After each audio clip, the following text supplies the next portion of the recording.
you may know who said the wakata and pensemu and I babe so midi edit nanama into 4 minute Kwesi Asiedua and Kwesi Paka Wilson and I ebedi jume.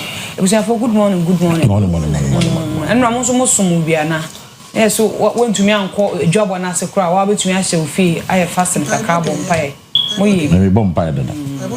Bomb idea that bomb pie that so that bomb pie. Save one gamma. Yes, I still have my position, and I've not shifted my position on my Google. Not so many low bed on bed transporting at the end.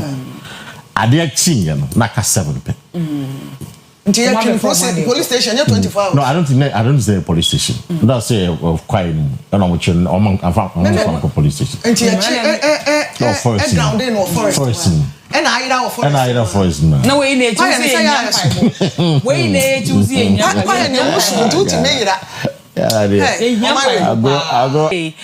We try somnase enra mfoni na enra somnase mfoni na we try ediabe ya Uganda mapeni John Dramani Mahama ene asofo pon asofo mpenimfo mihu me de ewo ha most reverend Professor Jonathan Jedu Mfoni ena ewo ha ono ye presiding bishop for the Methodist Church Ghana ni mfoni ewo ha mehu asofo mpenimfo bedro mehu Duncan Williams use ni Dakeward Mills ena sofo nyamiche Pentecost ono susuni ena say kwa wode ewo he mehu Dr. Parikwachi Debi okay ena first lady so ena ono so teach Catholic Bishop Conference president in the far right ena yin ni cardinal nikita microphone okay dia na say akoto abakwa yi okay yakoto omoso aba na say okay the one is do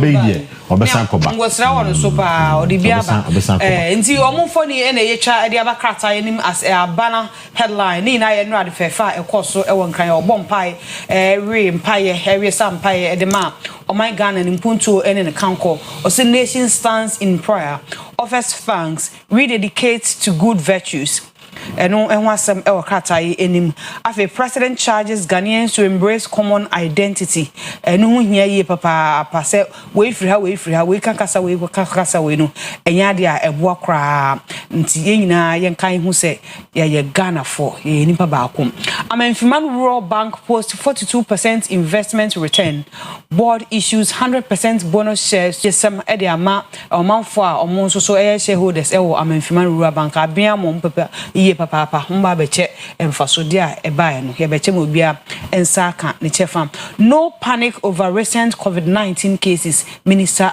assures public and your COVID-19 cases are what you say we record bi our University of Ghana Legon no what you say meyebuntu me akoma entutu yanke akoma ntuyem na bibia nsi ya sembia nso so embae Indian Prime Minister arrives today for state visit and also India Prime Minister and as Indian Premier arrives today for state visit. India Prime Minister His Excellency Marindian Modi ono so eba oman instruction and also wasem na kratai ebo ho amane na say asam ketwa ehya media will hold government to account re-elected DJ president Ora Albert Jumfa wasan to abama no say DJ president as a Ghana Journalist Association your president and a worker say what they aban ense besi jim pa or the nine ebesi jim na obo no tuja say be ya no mebetumi akoye mu na mo sisi mutra say adai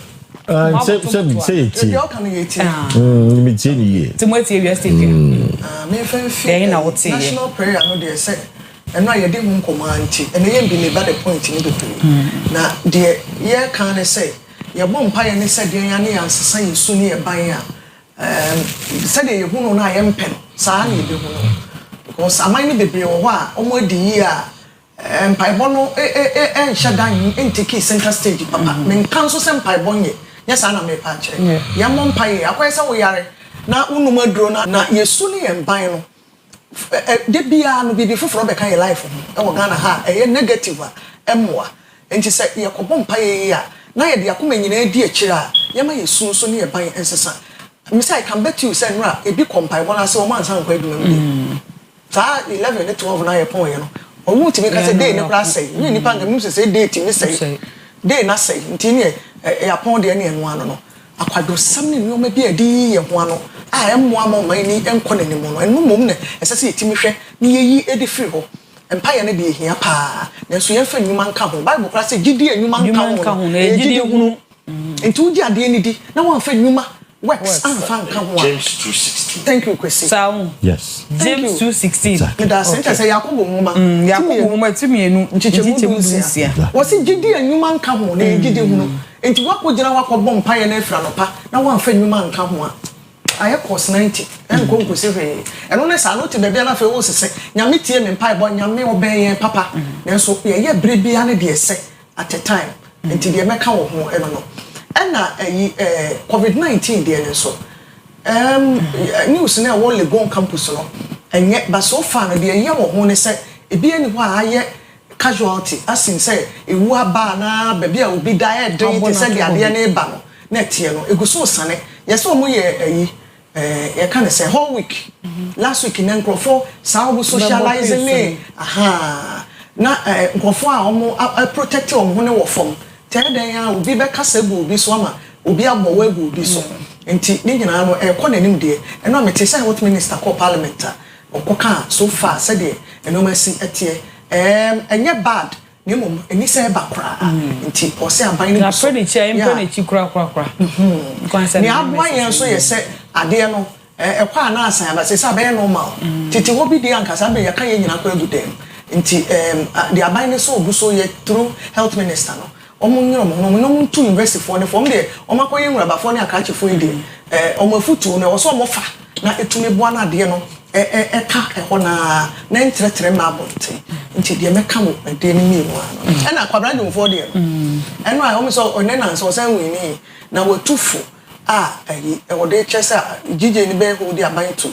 na yi no san tu ya gije fo na members ne so fo aduma wo bebre ho me ne Kwesi tena ha de bia ye ka ho asem bebre no a kwan ne ethics na wo aduma ne ho no ya ye se bebre ya amane e de afa ba bi fine no bia na wo ko nim de enti ko a wonka ho so de mu mra nchew na emum ade ye basica e wo aduma ne ho de se wafa training ni mu nko ade a training na iko ba bia enti yama ye ni nkoso na o krake whip na nya ban so nko na so de ko o krake on famra on anso fie na ebinum aduma o mo ya enye fe no o ma o mo hu se de o mo ye no enye na mre o mu kra mponya ekuo no mu kra pese ne wo ye hire wo school we dey alone na training no training na ye nya wo school no ye fa ye adwuma enti se wonya training na no ko de a fa ye adwuma sa pepe sa nyoma na ye twitwa ntoto nkrofo so keka nsem didi atem no ye hwa advanced nations a omo mo ni mu ayen ye hwe so omo na wo be say journalist TV na radio so di panimu bi atem ye woni san so ne sa na akoye o Ghana enti se ye hwe ne de ye lens na to aban so a on fa be nso ntu fie na se be se bi adam o ye di free fie ansan ya Kwesi India Prime Minister Sankembo akanka ba ko shia Narendra mi fili omo pa na mi fili omo pa me top movies Bollywood ambassador me your number one fan of Hindi movies na Ghana wan so me in fact we timi heard be 5 hours na see in fact we shot 3 movies a day and your day has ended because 24 hours be covering movie back we be 3 hours na me timi show movie 2 hours 59 minutes odo so do mu ni na you say part 1 hey ma show movie 2 hours 59 minutes you say part 1 3 hours I feel like part 2 and you kwa so do so do mu ni and they are very dramatic in their movies so I love Hindi. Anybody who knows me very close it is the Hindi movies there me feel it's even based on the prime minister about they want to come prime minister and India is a place I would love to visit one day person go shop one day Mumbai ne I want to visit one day Bombay I don't visit the one now yemba ya so no so ama you say you Christopher so you boy Ghana you want so the time be sorry me da for the question me da the question ko siada you say Christopher to say the no home koko ne san ye so he baba so ni nyina ye settings nko from the head where the setting there metia na me say from the head to the lowest person azankwa hey edwomfo ebuye omu twancho omu medmo office ebuye omu twancho politicians ewian omu twancho drivers ebuye omu twancho everybody Nobody in this country is corrupt one way or the other. Then I'm some say Christ-like attitude. Even a soft woman, a soft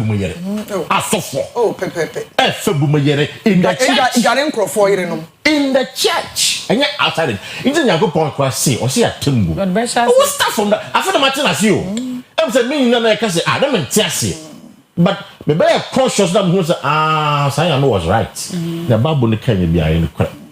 It's empire like combined, but fucking send you. See, now we can. So I can tell you, the bomb pie will be a sinner. Then you die, and you are a fact. So I can tell you, I'm a disciplined morals, I need your values. Discipline. I need you, Ghana. The bomb pie will see now. Yeah, a bit of fact. We marking time. Oh, marking time. That's a mark time. Ujina 2 9 but ujina fa. The song ko baby. Who 2 9 pass. Unko baby ujina fa. We'll be marking time. With the basic home. And I can't do your kind. And none of them about whole weekend. Why should you blame the whole week on COVID-19? And then the 9 year. You show baby. We meet everyone. You show we yes. You show party yes. You show our Friday. Because you have the mindset that the thing is gone. So why do you blame or baby kekeraka? Because how week the man for or can say lego mobile school or when you how week that. A quaffo hall and all the other hall brings us about home now and a voter hall on when you how week that. I don't think you have solution. But a biology for because a boy is in region, a boy what I reach a book massive but I saw a boy. Maybe I mean I saw a boy I can't one level. Minister. No, how we can two point baby could be. I want your student. And I say, media. It is a coffin or how the back of I dare not I transmit it. Water. If you have Bakumasi, a boy kind, a book of Takadi, and the Eastern region. These are the regions of boarding. Minister said they and you're crank one. COVID. In Trump. COVID. Oh, well. I will Kumasia. I will water regional. You better. I will easy regional. You better. Media making and say, young to see I young forget him as a nearby. Young shas to say a boy home by. And by young shen looks mass and I see young for fine shit. Young Roy and Sa. A bear from because you might never know who. Social distancing. A bear, social distancing. Young to your home. And then when you are now no casualty. Probably because only a young boys. But could you be a war and already existing conditioner? And they're going to catch a COVID no. COVID I guess in community power. But underlying health condition a woman the cool. Because Akua Asiedua when I back with you. Na back hand you. You only balance. And from my hope na you say what tough exactly but when I need jina wa who obe shake kakra won tough sana COVID niti if you underline head condition kwandia na say kuan sa it's a best dey na ntu ehofo na boy ho ban we all need you alive and parents of COVID the application of the rules and the best of COVID. Resetting agenda, no, so you reset your mind, and also count. Aye, chronicle the workers are any the spear of the nation, which are a sexy boys in our boys prefect at the infony at the above. Aye, on boys prefect now, or that. What pie will be because what pie gents Rankasa, why fine mine. Gadaman Penny, John Dramani Mahama, on one some NAK, watching Fugab on what you find. Nina and Ross, Summer, a course. My will free a Christian for the Nasseno or the Nietzsche mu ecosum in incremo fonso so ecosum who dressing and now or the choir which are at the about chronicle in Nimu Hen or say Mahama questions Ghanaians against tribalism.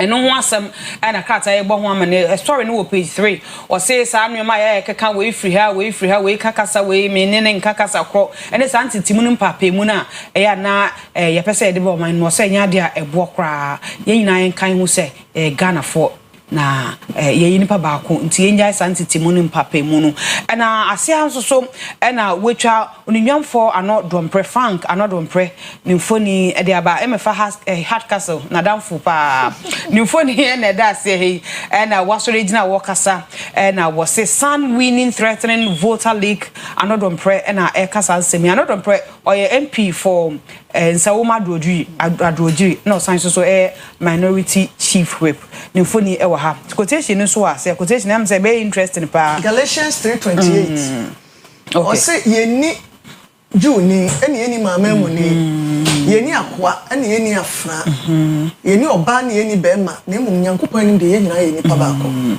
so wo fona na wahwe mutumi aka na simple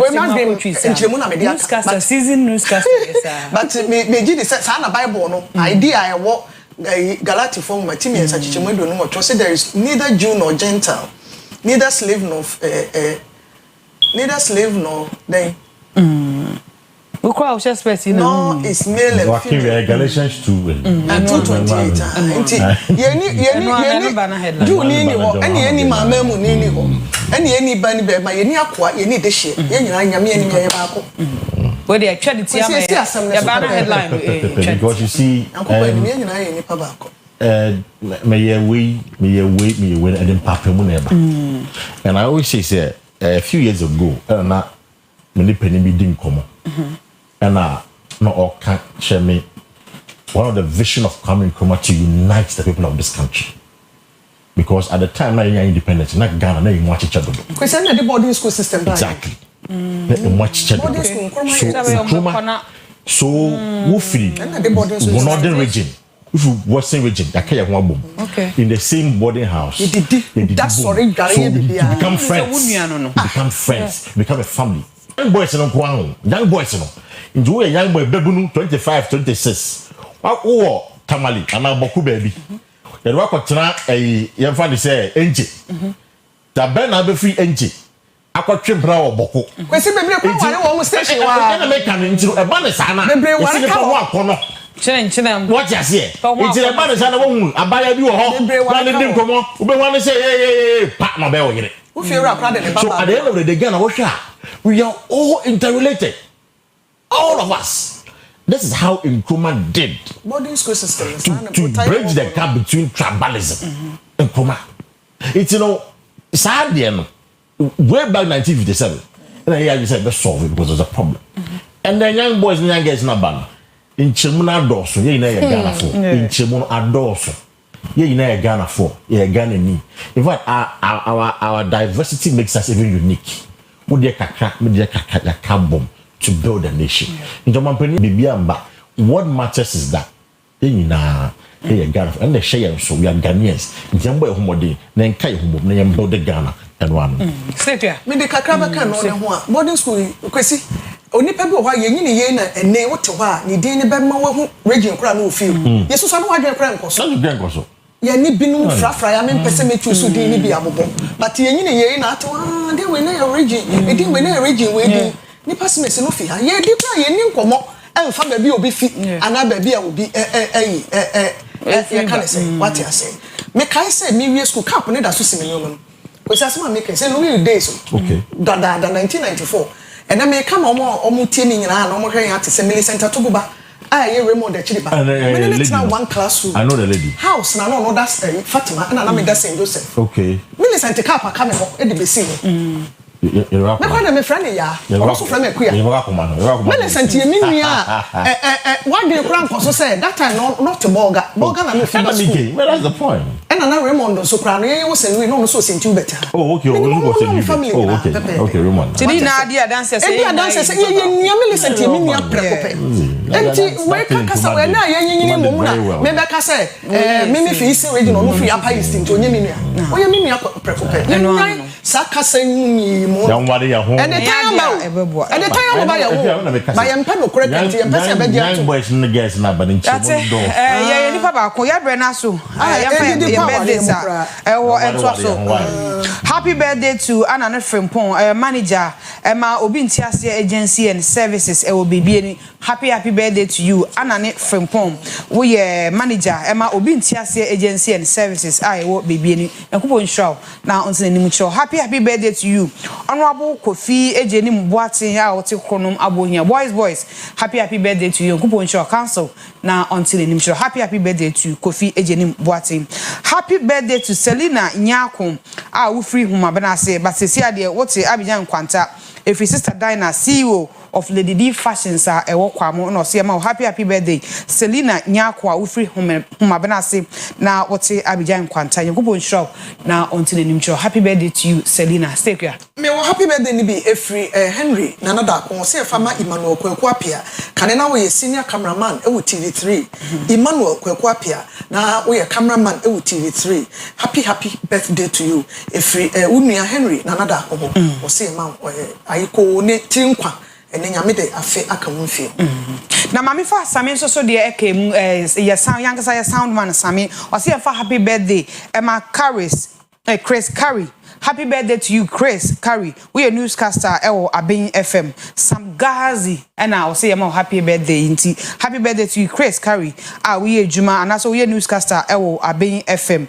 Sam Gazi, sound engineer Oyerepa TV.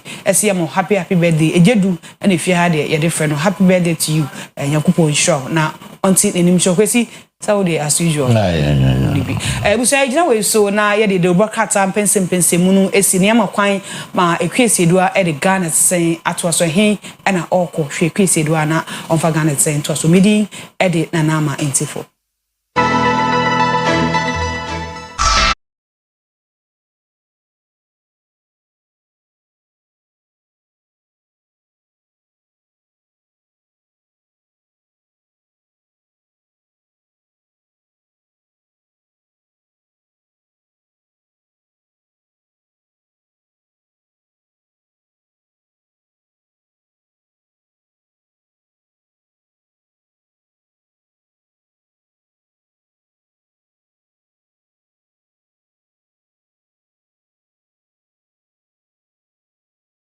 De afidie no ato ha sade yedi efiase medi kan ebo mama ne eti ho kyeremo no Ghana Finance Minister Kesel Atoforsen ene World Bank mpanyimfo wo kyerese wo don sa hye krata ase ama sika $360 million bi akwaje ne se bosia financial package eno eba beboa Ghana ene economic rebound said e be betimi aboa ne yegina ye nan so yie na ye de ahoden amuvu akwaye nim na eno emu nsem no sa fund ya naso se sika abai watu din ya nan hihye ya da ho se resilient recovery development policy operation DPO ya butaye si wani so se macroeconomic stability nche so mamu ni nyina ye sika no said aban ya kon homa ne nioma odi toto enioma ye wo sika semu no ebetimi agina yie na yenya baabi gina eno na ebenya investor confidence de owo baabi a wono so ne sika no obetimi enya oman ni mu gidie ni arehyimu na ode ne sika abebie adwuma wo man no mu ana ode abehyimu na yekoye nim no man no enya so mfaso de abaye bi nso asema o mo ka ne se busia ya ban dada yi ye criticize no ye no bi ne enso ya te asimu yi na dey different na ban we eye e wa busia gie no ho ye kwa homa so na ye di gan ye ne yewra osei wono ye tiny ni di nkomo efa sikasam ene eho nkomo ho no akwa kasa na ye bisabisa no nsem ba ku mienu bi efa se sika yi aye se abai ena fe de oman no ye betimi aye ede afa ho kwampa ye betimi aye na yanya se ye kwodi abedi na abaye ka ede ama oman no na emu me baby bipa ede afa ho me so so Oyerepa TV so ni ma che good morning meje de say ni o ma ye boko de o ye me ho na mo so nyame adom ye so ye ho ye papa loan facility anaso se bosia ya aban we akogye ye bisa se so ba abai eno betimi aboa ma oman no ne ye ni siso a ye pe anaso se ne ye fo se anko yie no ye se betumi aka na memie sa o se we ne busia edi kan aban na gye ana we ne free World Bank ho nti e ho nkomo na beda abonten skana ku ya pa pa you get report me ya it to be minutes and say the World Bank is I wouldn't come up with that so much. I think something like this is support the economy. Not basically just I am a bureau of this month and we have this but when something you should support the economy, how can I want them to this continuing financing package company. And the Busia, I think they used to support the budget. This company, new government policy framework. And you say, Sika bebe buaya na o share to keep the military says power for to say other than kind of point. This time around, no government, in years to cap $1 billion every year to buy for. A trouble gas is supposed to give a power. A trouble we need about 100 billion standard cubic of gas to make power energy plants. The trouble gas, and go in that ability, as a base having. It is a government, no, it's a poor. And the finances against you, the government not taking that proactive saying that we'll see a gas plant, another one, because the $1 billion. Then I make how we see. If I saw one of the areas that I know government limit channel it and against it for the intellectual here. One we have started before. Doom so now. I cost side bilingual performance am I which me no quite. Even though scanner enough no, and then say that of me organize effort. It's back up in the area before our time I make ability that I want to know. Bakupa ya buying the energy sector one, it be to four, two, the construction of gas processing plants. Let's say about 10 days. Okay, and one the two the 5% rudimental after double gas. Then you see another one. They begin enough gas about problem. I used to come the 8 years now. You see, the government we are this year, last year, reports from the break government, so maybe reports now. Government equity keep that very step. Every year, they say you have $1 billion to put out. Plus, you believe you're $500 to $500 million every year. This is very expensive for us. I think the government, even though any now, and yet the in about buying the New York share and the sector, I mean, the whole partner are buying this kind of share. Knowing said now, one of the top propelling instrumentalities are to anticipate our problems. Today, a buying this kind of share. And then we list about parties now, or we are list of parties. A year very sitting for us to start society or the work country. To me, the honor and why in that perspective. And only say energy sector idea is not great because business is great. Ghana has grown to keep a federal minutes and see over 2.5 million still companies. Last case companies over more than 4. The energy sector no very that sort of ability business that had tax revenue mobilization. This is external tenant material economic stability. This is a common energy in my memory. A Dumunia Safone, a year, I every time business say about government. I'm getting a activities that everybody a nationally wave of business activities for these people. The other buying standard for that area. I don't know idea for now in here can't be far. Akasan me bisa wono na wo kasa nya bosia na yakoje ente ye bibi te se grant anasa ye de achen na nya bosia ye den ya menti o say me se me kan ya se ye bosia yakoje e na wo se nya bosia ye grant ye de achen na yes it's support the economy. It gets funds from other countries support which to connect organizations. It is supported support from international organizations. How many support the budget? Right? After this year, the USA, they get $150 million to support our budget. And the AMBA. And it just that World Bank and those things, no. Or more financing developmental activities. And if you're more pay more loan, they just be that. Or more the financing government developmental activities. It's different from IMF. IMF now quite with the loan. But World Bank is not more loan. This money is from the World Bank. This money is from the IMF. IMF get about this month. I say almost $360 million. And a part of it, $3 billion. Extended credit facility. And now the time, I don't need a loan. For that. But with the World Bank, I think there's no element that should say a loan and government in any perspective. And again, the World Bank, there's no more, we are more blessing activities. World Bank is about giving loans. World Bank is more of say about developmental activities. I can see effort without any potentiality. World Bank is deep on this.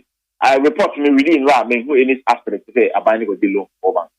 See, and to when stability bay and ya can want some say Sikai enya bedru and also say eba system no more e betimi stabilize the economy no ye can stability na and there na ye fa ye ni akire ni yenhwe and I catch your say now na buy and he na buy any chile pa again and you got bank one any chile for this government or take expensive rate of remaining answer one the energy sector and I catch your say every day we need 100 million cubic standard cubic feet of fuel gas.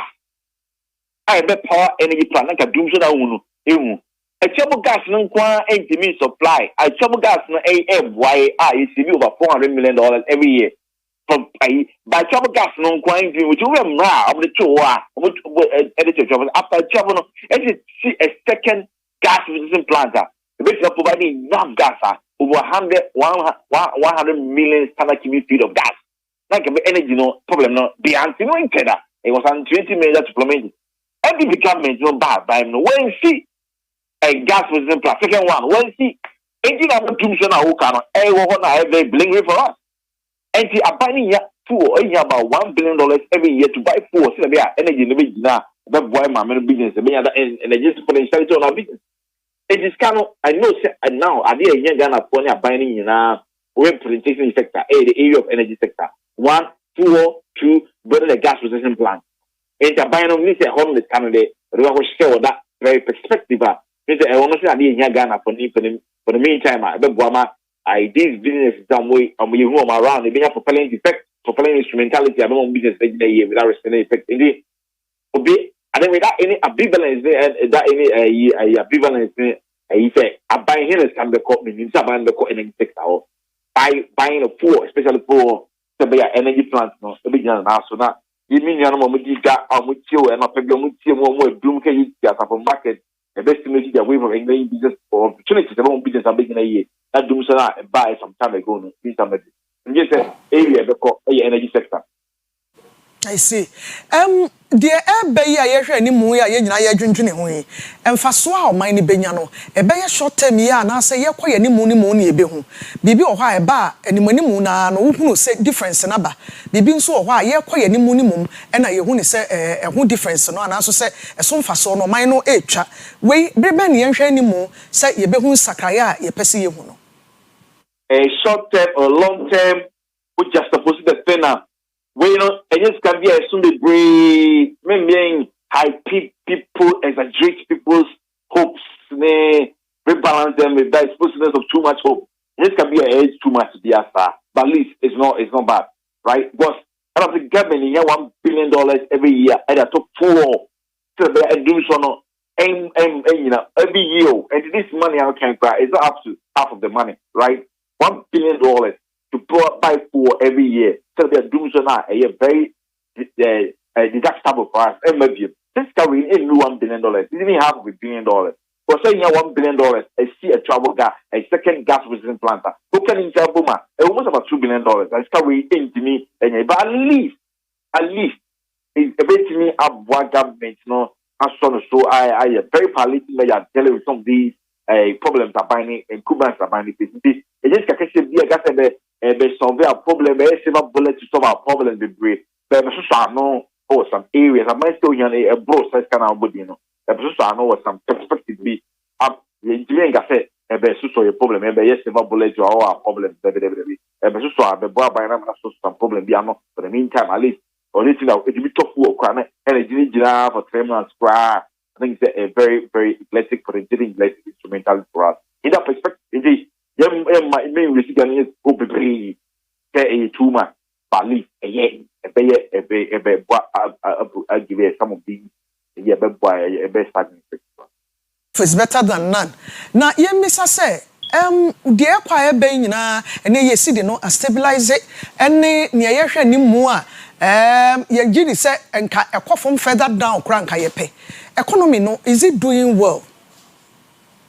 The economy, yes, of course. The economy is doing well. It's doing well in terms of it depends on the areas that we share.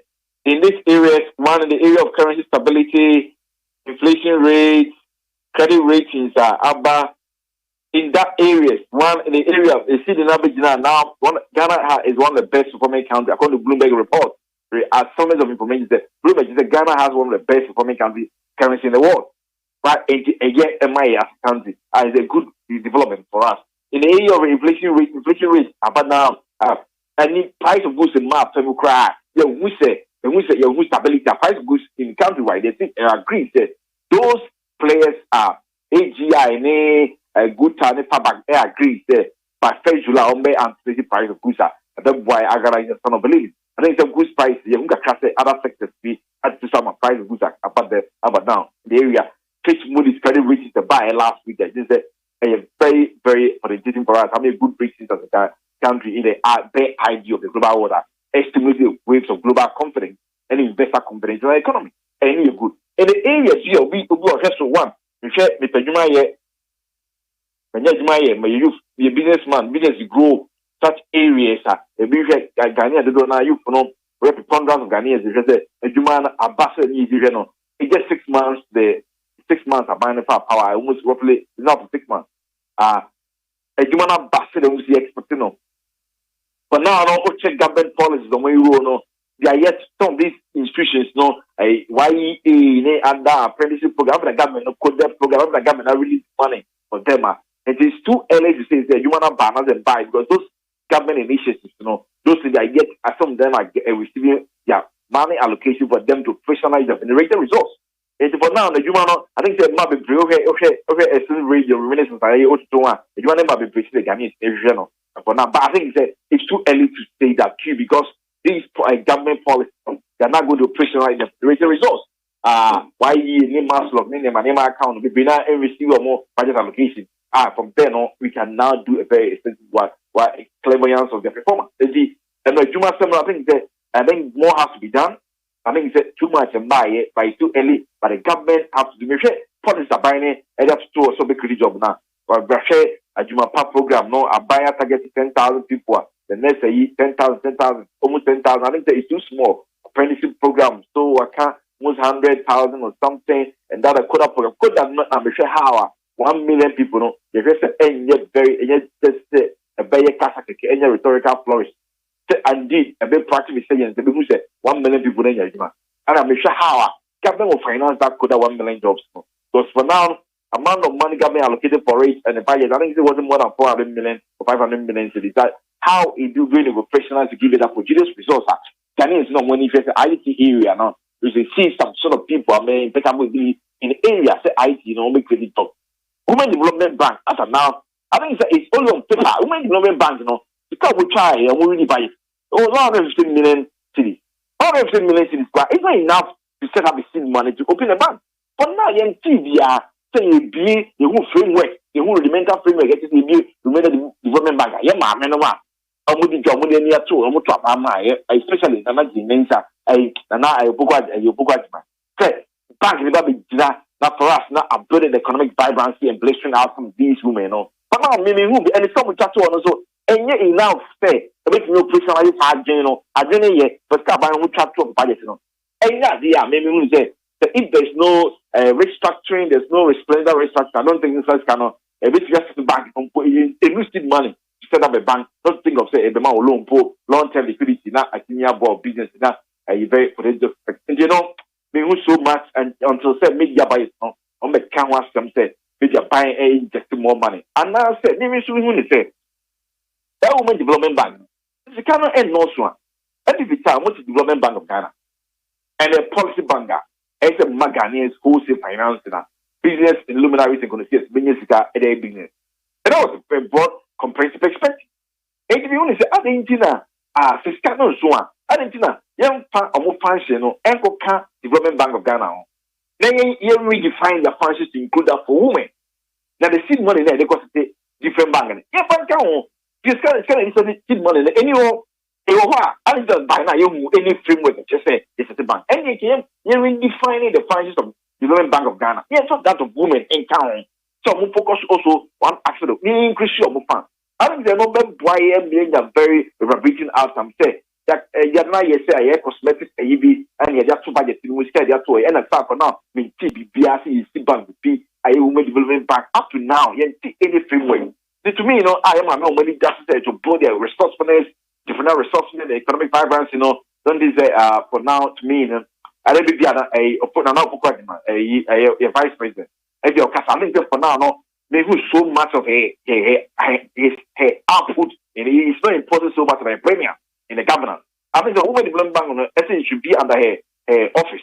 As a woman, when you have the first time, when you have that opportunity, you know, obey give you that executive results from that perspective. Because vice president it should take excellency on taking that policy up. Are you a bit in that one is presidential ambition? Are they one man starting legs of excellence in that perspective? If you want taking it up, no one say I don't know you man one on one ambition of being a president. Those I think we want to see more from those areas of job creation. I think that from now on, so much have not come in jobs. Again, the moment economy in that in the area of jobs, no. I think it's done by in the so big hope. I think that more has to be operationalized to give us that staggering results.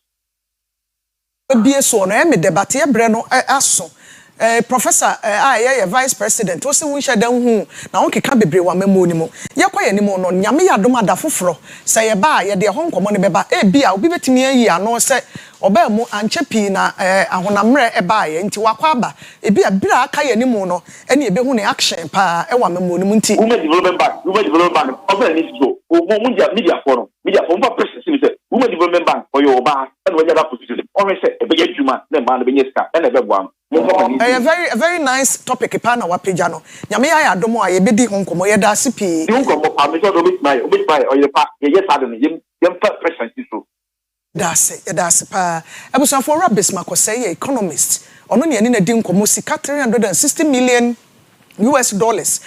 World Bank de mayen energy ho ahonde ne ho na osimpanyimfo de bekwa akohye se de beboa na de wokosesi a waprato mu ne se Women Development Bank aban we etawte ni bebrebra no opposition menam so ma Ghana for to abama no Professor Nana Jane ayedin wo ho dodo onfa ne nan yisi fom no nkeka ne ho no ma ni yie esanse wo yoba economist yasema wokan ye bedi nkomo ye mro no ne ye fie mu na so ye be hye da si hu nkonwa so wa ha na ya hwe so far de aban ne sika otwato ho anyhow adwuma no ekoso ene de ewo mu no ombeka ama ye nyina nso ya tibi ye de besia medin de Kwesi do me sorry ye de aseda bema Kojak farmer peproko do to bra uti ya flu na ohene mu suso nsuo wo pe toothpaste ye papa nso a ye Kojak charcoal toothpaste e na wo regular fluoride nso de wo ho a sensitive toothpaste ne so ka ho bi ya wo se no no nsuo nwuno ana wo di ade ye hye na femfem wa pani nyina bi ne fa twetwe se wo pe dodo atu aton wa frɛ 0531 069945 and 0531 070020 esovetio sumen nyame adoma china ya wo fie ene ne memenda bosume fofora yesimu nti wo be hia bompa ye se de mo ye ne daada bosume no wo to nsa do frɛ ekoma foforofo ya mo so mpese mo de mo ho eba se ekwan eda ho abuso me sorry ama PSC ladi e the health and lifestyle beto amoso once again me the happy birthday ma Emmanuel Kwaku Apia former senior cameraman e TV3 Efi Henry na nada akoho also o ma happy birthday me din de Akua Asiedua Christ asumdwe nkamu nyina.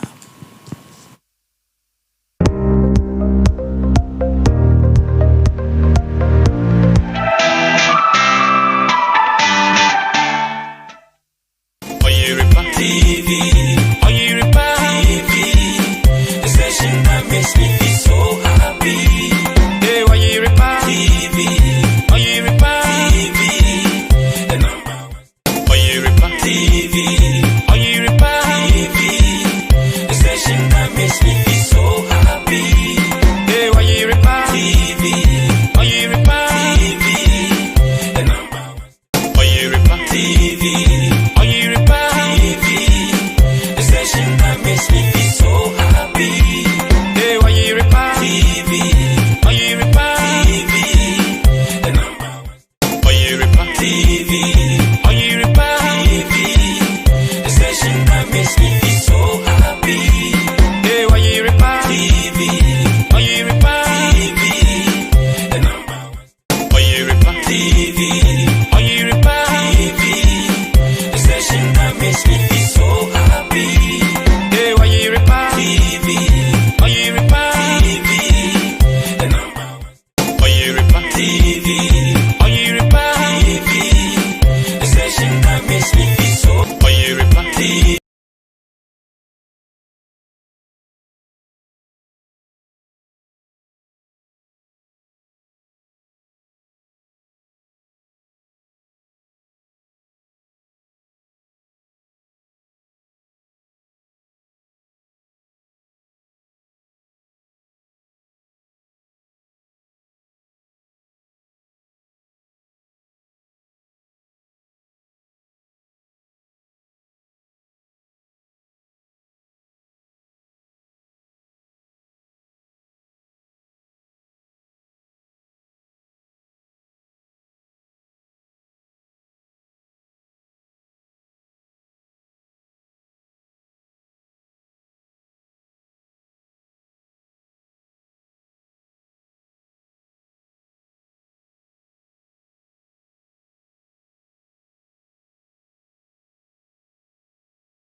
A new day, good day, another day. Me day in the PSC ladi.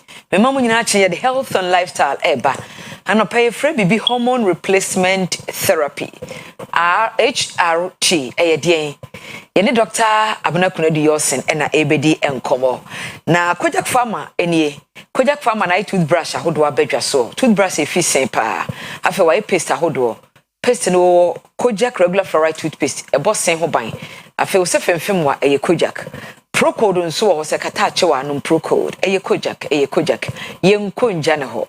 0531069945 0531069945 and 0531070020 woko pharmacy shops a obenya bi ato dwaso supermarket ahodo mu ebi ewo ho and a drugstore obenya Procode no ebi ahomka hit patch ne ya plaster ye di 2 yaw ukoto dwo usisi waposo no waposo ye arthritis asabro mentimi buoi mewuo ni nyina ebekọ eya homka hit patch no be bia ye bia wai ne fatare ho ko fichire wai ase ya wai ne fatare ho 2025 it be simple kra no more pain was so per original distributors ne won ma ye adwuma eno akiri no stores supermarket ahodo obenya bi ewo mu na afi pharmacy shops ahodo obenya bi ewo mu na wato dani pharma alpha dio panacea pharmacy bi oho Kofrodia Gapson Pharmacy, Eastern Chemist, Encrine, Origin Chemist, Art Pharma, DM Sphere, Sap Health, Tamale Malarigo Pharmacy, Takra, the Abuako Pharmacy, and a Knock Chemist. Bebato Fre 0599 802 297 0599 297 and 0248509003 and 0536645334 Yedamwase Dr. Abna Konadu Yosen. Doctor, good morning. Good morning, please. In your consulting room because they be all smiling.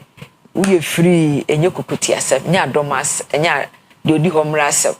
You do home background. Hey, there be one of my cars. No, mammy. Was my high view was your no father man no dia cha do maka kreke was obi kra dia ti sei we are yes ade ketu na be haya to be problem haya bia me haya bia o so we na ni refi ni science symptoms hadi na wanjimi anka eh doctor ya da se frawa oba ye ka madam wase ye da se pa ye ka na hot say for mena nyame ado ye da rade ase Doc, you can HRT hormone replacement therapy. That's the chair shifting na. You can hormone replacement therapy. The Kenyan na say, ye may won't say obey buninsa. Now what they are fat bra or bat me wa could do bra with chabra. Aha, ti ubunsa. Hormone and a maubunsa. Tibosumi be a bet waso. Ti hormone no sha ase eso ti san na afi wo de akobra twam enti hormone replacement therapy ni ye say ye de hormones ana say enuro na echi won nipadua ma oba echi ma no ebi san maw enam say watwa bra na ohaw bi aba wo nipadua no bra twa no ye wo de wa watwa bra eno no menopause asem ne ye ken bra so no watwa ene obu won so a oni enfie aduanan na enfie aduanan mu ho no watwa ne ntem dodo eno so ye natural but eni senke ba na sabi bi na asi ana ne wo de bibi asi nti yare bi aba ne hu nipadua mu ntini ama yayi ade na echi hormone na echi nuro no enti no watwa bra sa ne ma miensa ni nyina no eye kwan a eye niema esia na menopause akwan so menopause ni nyina ye ewa akwanya say mouse replacement therapy ni bi aha nti replacement ni nyina na say enuro na nam ni chi na eja ichi no ye di bi shema mouse na ebe ya nsunsu bone bi a wanya no ebe free ho sanitary and this hormone replacement therapy no kwa be no mad minister kwa be na uhia bia ana brebe ne hia say ye ubie aha medase ebrebe ne hia see a man hormone replacement therapy se eno che se me kan menopause nsunsu kakra ana se ebi kro obi akwa awo so BBS yeyi na wodie yeyi over betime the picture na to me ma picture bi a me de be try de kakra yeyi ovary na free ho ebra emma ehia nti ovary no won say de ase bibi yellow bi wo mu na ye ovary ya pai mu e na wo hwekọ ba bi ese ataban mi tua bi fitaa bi e won so ye ovary ba obi a wo mienu saa de na echi hormones no ti a ye emma hormones ye wo hormone ahodo bebre but emma hormone na ye di nyinse ne awo ne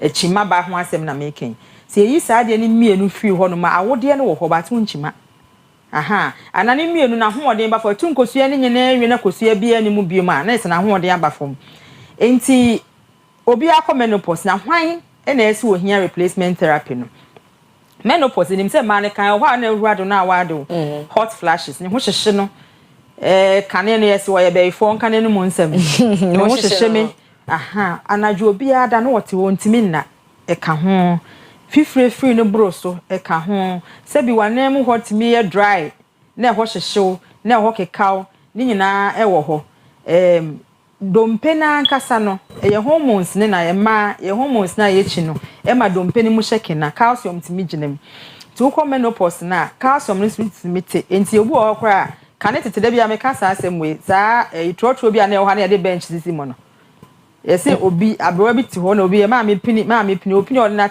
payment kakra bi na ne be frebu aha ye ka se ni ahyehye dada aha so enti dompe da ho odin nyina timi kɔ eba ne saa ehia ebia na ebe hia se ma hormone replacement therapy enti ye menopause nsunsanso a nipa ni ntumi nyina no na ma yetimi de saa replacement therapy no e de ma na obisa se ekwan be ne fa so e de ma enti sese no de ye kan nyina ne se enye de fufuo bi ya o hormone na chemical ye estrogen progesterone e wo nipadua nim dada na aye na adwuma wi nti eso ate na akoda din enu bi na edi free abonte aye ne nuro na ye de ama wo enti no ye wo kwan fa so ye de ma ye betimi de estrogen nko ama wo ana estrogen ni progesterone na ya ka abomu no aha ye betimi ama de obemene ye betimi de ode be ye ayese plaster patch na ode atare wo honam e wo bredo do be ye adwuma e be wu na ya wan na de foforo atare ho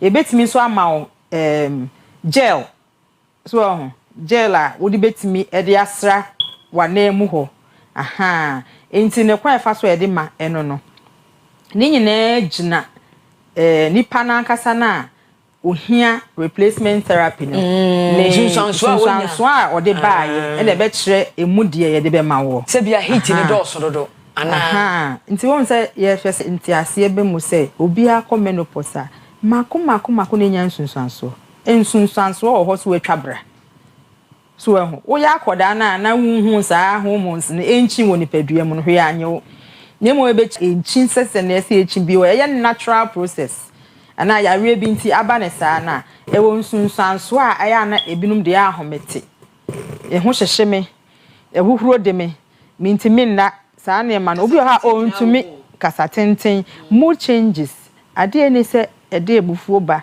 ede ebufuo aba ote ho hwe nsi yen so se ne yem hyehye no ese bibi beto no saa ne ma ne nyina ukọ menopause a etimi ba bro ese an dia no menopause na ye no nipa no yo ba ni ne bakra ko school kura ne yem hyehye no ote se kaabo akwada bi ba bia na odwen wo no de anxiety aha ni nyina ye nsunsanso enti epese ehye ni patri mu se dodo na eye bearable ese wotumi ejina no wonim se etimi ba na ne ontumi nyina ne de ano na ye ka hormone replacement therapy ne ho asem aha na de me kwa fa so ye de ma no so bia nsunsanso beba e wo ho a ejina kwa fa so ye de ma no ho so won dey mechi nti ekwan ni bi ni say ye dey ma wa mene say ye dey tare wo ho say ye dey ma wo gel na wo dey asra wanem na dey dey ma wa mene no because say wo ma hodo mienu dey ye estrogen ko ana estrogen ni progesterone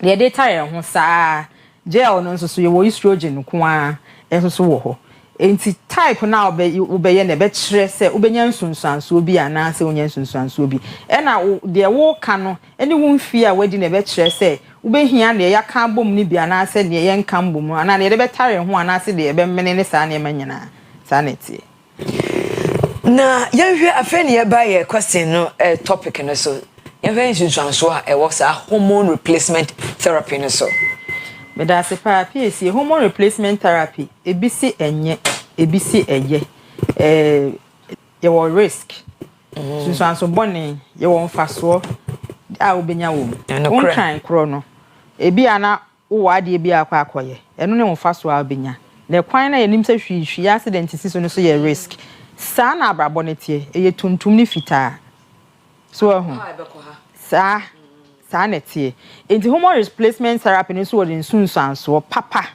ene bɔne papa ebi ne sɛ na nkan fifiri anajo wo hutimi fo a huntimi nda ni nyina no etimi free ho obi wo kwa edu sa abre na nwanwa nipa no wanyini but hormone replacement therapy ye ka so obi kwa etimi di 40 years ni wo twabra amono one be ma netie se bi nhemudie be ye den because ananem hotimi ye dry enti betimi aboa ama sa problem ni nyina no free ho nti enfanso a wonya ni bi ne ohun a hyehyew no so betimi free ho nsunsanso bɔne de di kan ejina wo nipa no so ye ka wo nipa no so a wo mfie hia mfie a wadie mretenti a wo de akoma menopause na ansa ye be share duro na se enso so affect nsunsanso bɔne no ɛna wankasa woni ka so o health risk so wo ye nipa no yare a wo so dada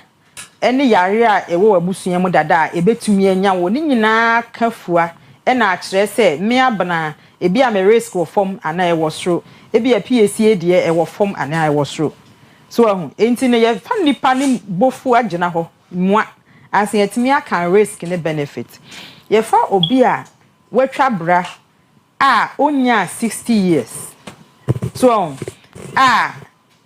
wotwa bra 10 years imaaye na se man hormone replacement therapy na onyamfaso bebre sen ne wotwa abra 10 years aba ana abra ye be share do na 60 years wadi minim se dem eche mu ate ase a ne me pa che nyina ne se okọ menopause ne ntem ne ye share do na sentem a nsunsuanso a wonya ne esono no compared to ne ono nso kọ ne dia a 60 years ana se wadi le ache ansa na nsunsuanso no ebe hana ma na abeje hormone replacement therapy no yenim se wunya 60 years na utwa abra wunya 10 years na de woto so a etimi bon ho ban kra free akomayare bi ho enso edu kro no ano se sa conditions yi ni ho a etimi ma o risk so for akomayare yekosoro so wo nti ye balance ni panti untimi entna ye nkomodie ya senka se me de nyema me uhia etese wo ko doctor hwe wo betimi a kire se wo de ebeboa wo de ebia yemfa kwan foforo we su na emmoa ma onsunsanso no yenyi free wo so again risk ne nso so no kwan efa so de aduro ne manso ka ho ene aduro kro ne nso so ka ho se yefa estrogen nko a ne ye de mawa the risk no for akomayare wo form so ho by the progesterone ka ho a insunsanso bitimi ba yenim say hormone replacement therapy nya untwa abra hormone replacement therapy na enu na ye de ye family planning na bia na ye ka ho asemi ba me say wo hye ne nso say untwa abra na wo fa hormones ya enam say body ni chi dada no wo de abonten de ne control wawo eni sunsanso na me ka ne ho asem okay ye watwa bra ye de aduro ne san be ma no ye reintroduction ono na asem na making ye nim say se nipa no or risk so onya breast cancer obetimi enya so until na dem fa ne se na kaka ne nipa 10 na ye population ni mu na onya breast cancer bonika se slight increase in the numbers kakrabi internet can nipa 10 betimi akoni pa be 11 na among a large group no motimi a omo no maduro ni bia no mo aduro ni so metimi breast cancer risk e kosoro kakrabi ba ye ken se wan kasa wo fie ana wan kasa wo ni risk for breast cancer ene na che se ntimi nye wo hwe se me ka be si endipadua na ye ka ne ho asem ye wo risk of endometrial cancer endometrium no pa cho fa wo de ne nto so biom na me nka ho asem kakran foni no me pa cho baby a ye twa na ye se ye kokko pa na ya wo de ne finfini na e bada ho no bibi sa ho e fe endometrium fa ne se wo twa pa mu o pipe mu aba ne hye mfinfin wuyi aba na o sa aba na brown bi wo ho so da wuyi na aka secretary aka pe no fa ne se sa na wo de bibi sam sa pepepe and the friend endometrial line no and na ebosumi bia na efua te se carpet na eba ameto so a na ne nyina wayaba moja no achima aha enti se ye hormone replacement therapy na yenim se sa ade ni timi efu wa abra eni se efu enti efu kwosoro saa no a chance se wo risk ni dada obetimi anya the friend endometrial cancer e wo saa line na meka se wo yi pay afa ne se saa brown ewum no etimi edi biba nti no so ye nsunsan so bone ma meka me san kan se eduro na wo nom ne ka ho eye estrogen ko a ya na risk ni wo form compared to waka any progesterone abom aha nsunsan so obi a ye ka no enso so eye te se medical ka akoma yare ye wo mu ahodo bebre obetimi nso anya moja ebobotoa ewo wo nan ana nipadua ne baabi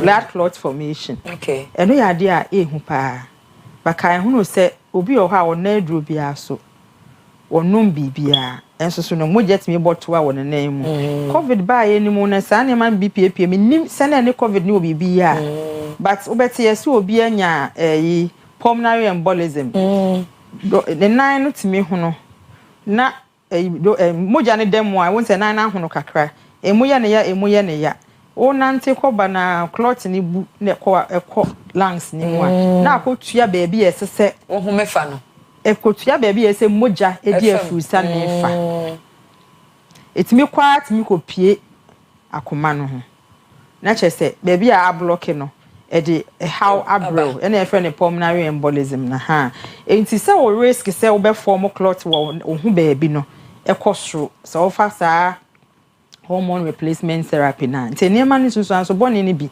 eno no aha eda say doctor achirechim na controversies no ebi mu keka bibi fa ho aha ebi so fu bedu akra na no de nya no bia enti en na meken eye bi no madwene se na meka say ti ma risk of breast cancer kosoro no nti ene onum a ana ye de bi ye wa onya breast cancer endometrial cancer no so wo ho but medical chemu say sa controversies nyina kokko maybe kra de na yesimi emfa makora because yesuro maybe nso ne de ma oba bi akọ menopause bi eche no be hu se SS ankrofo no mutimi nya stroke omo chance obenya stroke ba ye nyina nso enim se Ghana ha emma ntanye se aduru no enso man panifo nya stroke so ho enso ye be hu no se wo mo gye no enya stroke sin se wanje bi enti no controversies no but a change so hwemu ame ehunu say nipa na ogina ho na ye ne ho adwuma na ankasa na ese wa analyze ni yie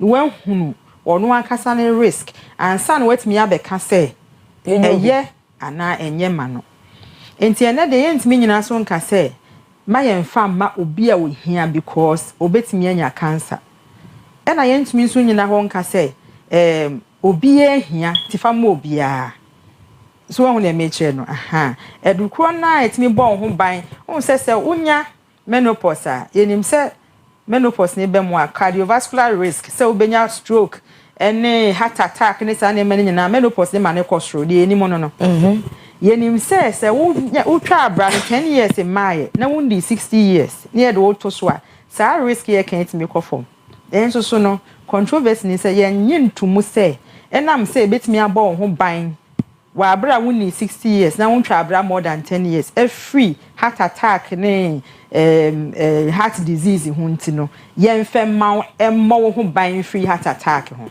menim se nchemu no akosa ne abapa nten na yes a controversies no maybe na ebi feel say ebo ho ban dia ene na yemfa mo ba bia na se be ya emma ne nya stroke aha ti sanity Dr.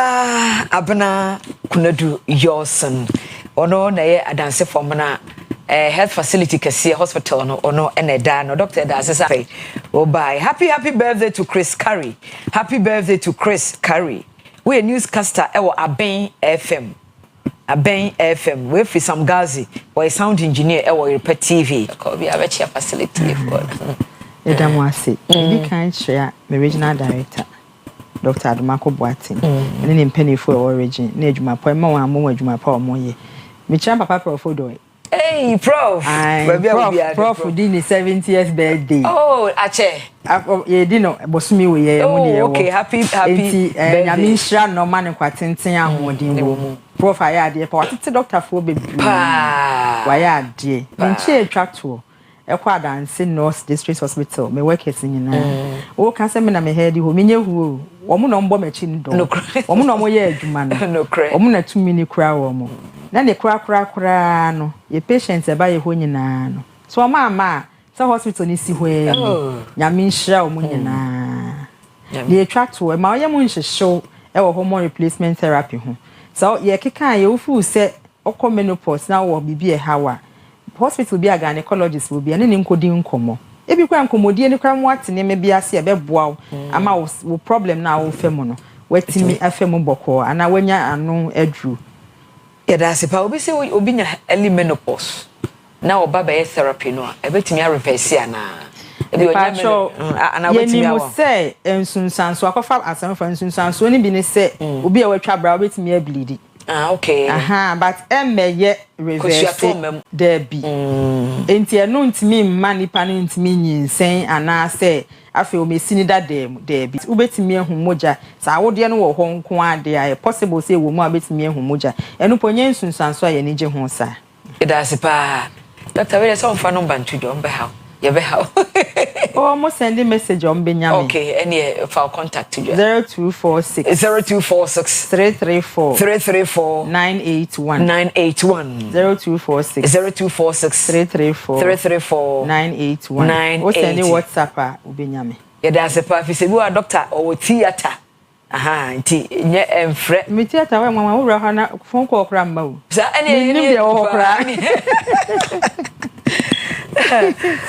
Dr. Abna Kunodiosen, a obs and gynae specialist, obstetrician and gynecologist. And you know Eddie and Komopa, Yankopo Shaw, Dr. Saubaye, Miss Midin Eddie, PSC lady, ye change over, me move over. Kwesi Parker Wilson be take over, or the move cross over a OBT agenda. The more here attende a 18 Edamwasi, encantadios, adios.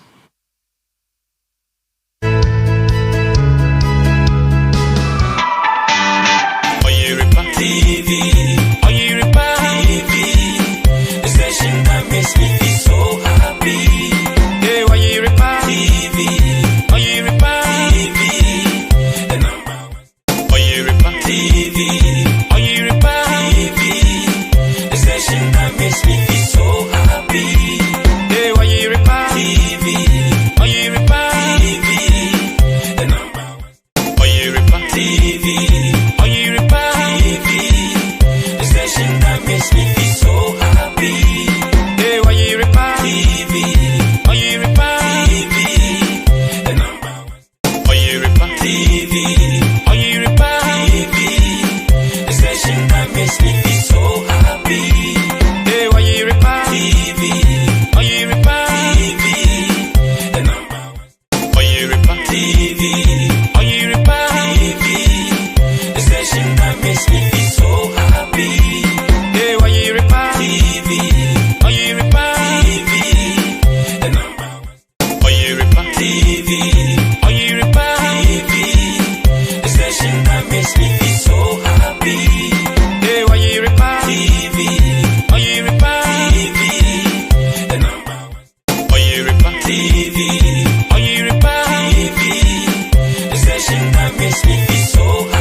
Oyerepa TV, the station that makes me feel so happy. Hey, Oyerepa TV, Oyerepa TV, the number one. Oyerepa TV, Oyerepa TV, the station that makes me feel so happy. Hey, Oyerepa TV, Oyerepa TV, the number one. Oyerepa TV, Oyerepa TV, the station that makes me feel so happy. Hey, Oyerepa TV, Oyerepa TV, the number one. Oyerepa TV, Oyerepa TV, the station that makes me feel so happy. Hey, Oyerepa TV, Oyerepa TV, the number one. Oyerepa TV, Oyerepa TV, the station that makes me feel so happy. Hey, Oyerepa TV, Oyerepa TV, the number one. Oyerepa TV, Oyerepa TV, the station that makes me feel so happy. Hey, Oyerepa TV, Oyerepa TV, the number one. Oyerepa TV, Oyerepa TV, the station that makes me feel so happy.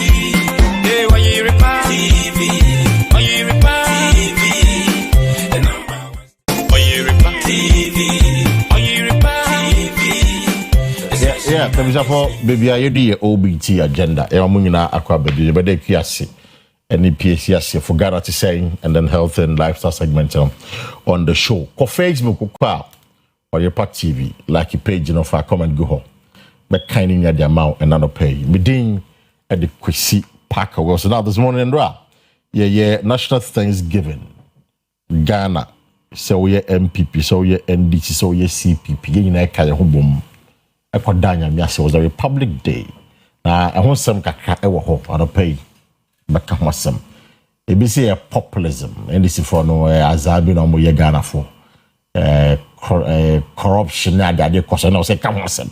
Na mpa body entimi nyehwe magana. Well, be baka wasam and that pay. Then there's something happening in Parliament. A Speaker of Parliament say now he's going to afford members of Parliament an opportunity. It is oka zema na waka zema e wo chemba nim oka wale oka dagati oka frafra oka chi oka fante and all the other local languages, you know. But ABC, wouldn't that be chaotic? ABC say chaotic. Well, this morning they share what could be the pros and the cons in the speaker's suggestion.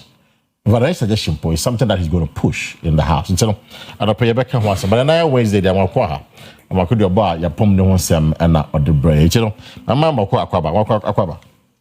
Now, you have a good idea. Fantastic. I don't pay Ghana for show. If you're not being to one for the first time, I don't know about catching the pan.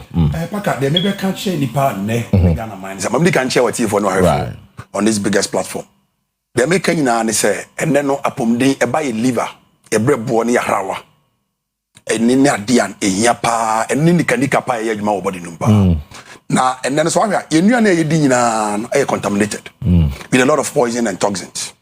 It is a ye can be dear, Miss Shana and work crassino. And an mamma, you do any cranny ya. Also, Mufa be dear Cacrania de entum. As I'm crying enough, I yet a Biania idea ye. It will at the TV is your friend of Vance activated charcoal powder with lemon. Sunday, mammy, you knew ya kaboom. And they can lemon and they can be dear. Lemon look at the wonka crabby. It's because all sacrana you take ye. It's the American and say, essence say you knew poisonous. Most of them. Now you didn't say near mom do good and his first and father baby crana. Now your tea contumely near baby D. But the contumely in your mother be the fertilizer, there's a whole lot of chemicals. It's in nano. Problems are in cola and sanko munya. In Benifoya and cola in aya.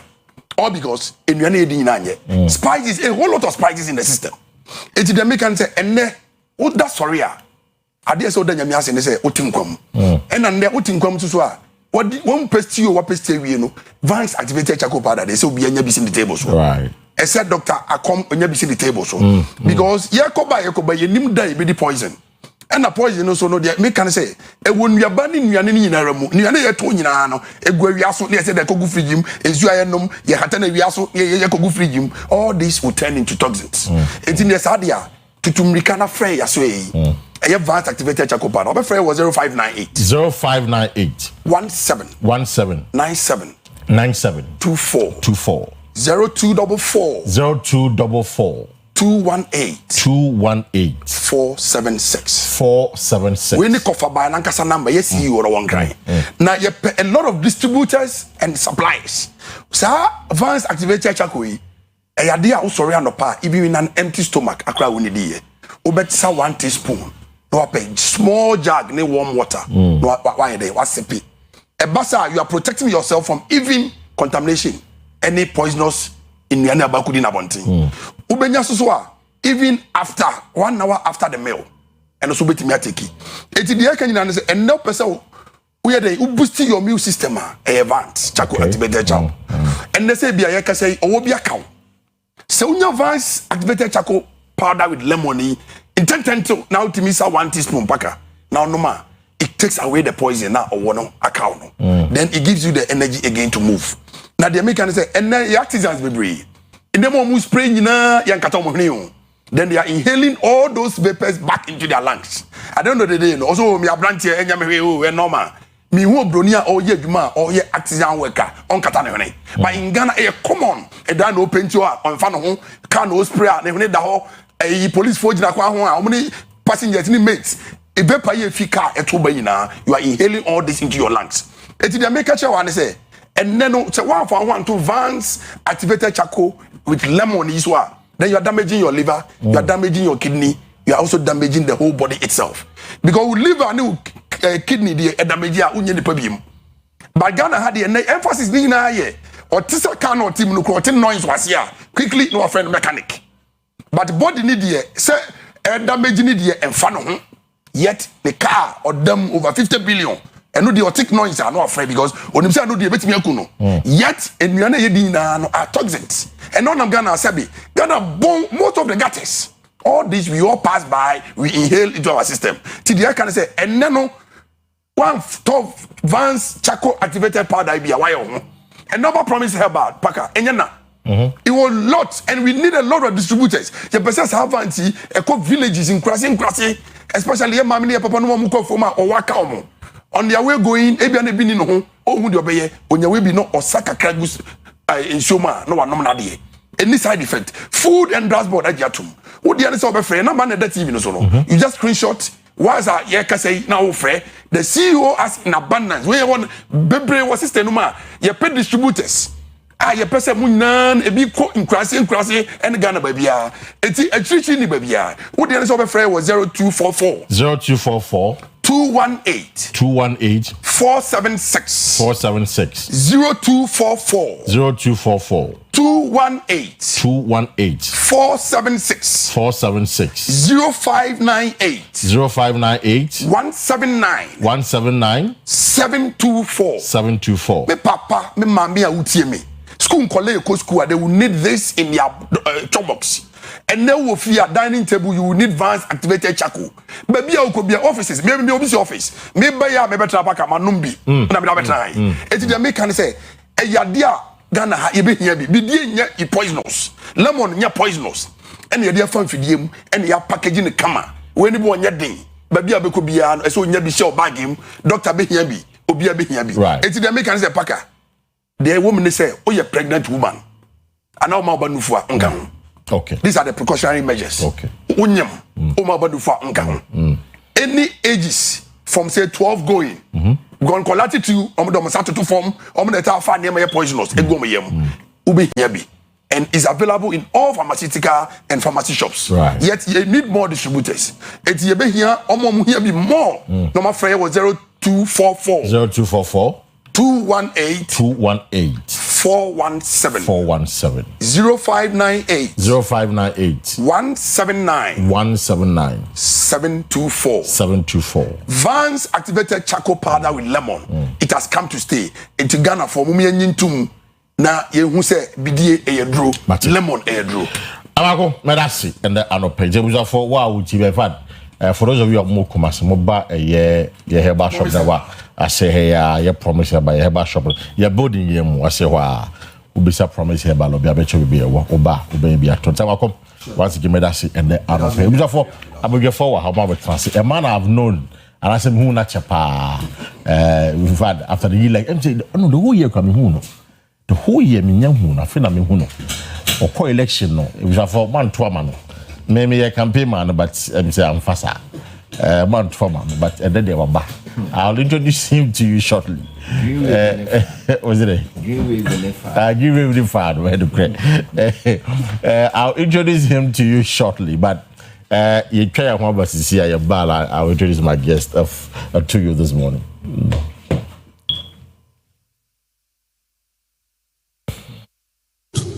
It's not above the law. Leadership must be grounded in justice, in honesty, and a reverence of God. If we want a just Ghana, we must be just in leadership. A nation's greatness is not measured by the heights of its skyscrapers or the size of its budget. The values of its people are the true measure of a nation's greatness. The virtues of courage, of honesty, of discipline, of sacrifice, and compassion are what really measure the greatness of any nation. It is in these quiet strengths that the true power of our country Ghana resides. It is through these virtues that we will rise and prosper. I extend my most profound appreciation to the Church, from the Assemblies of God, to the Catholic Bishops' Conference, to the Christian Council of Ghana, to the Pentecostal and Charismatic Council, and every fellowship denomination of Christendom, and indeed to all believers across this land. Thank you for being our moral anchors in the storms of life.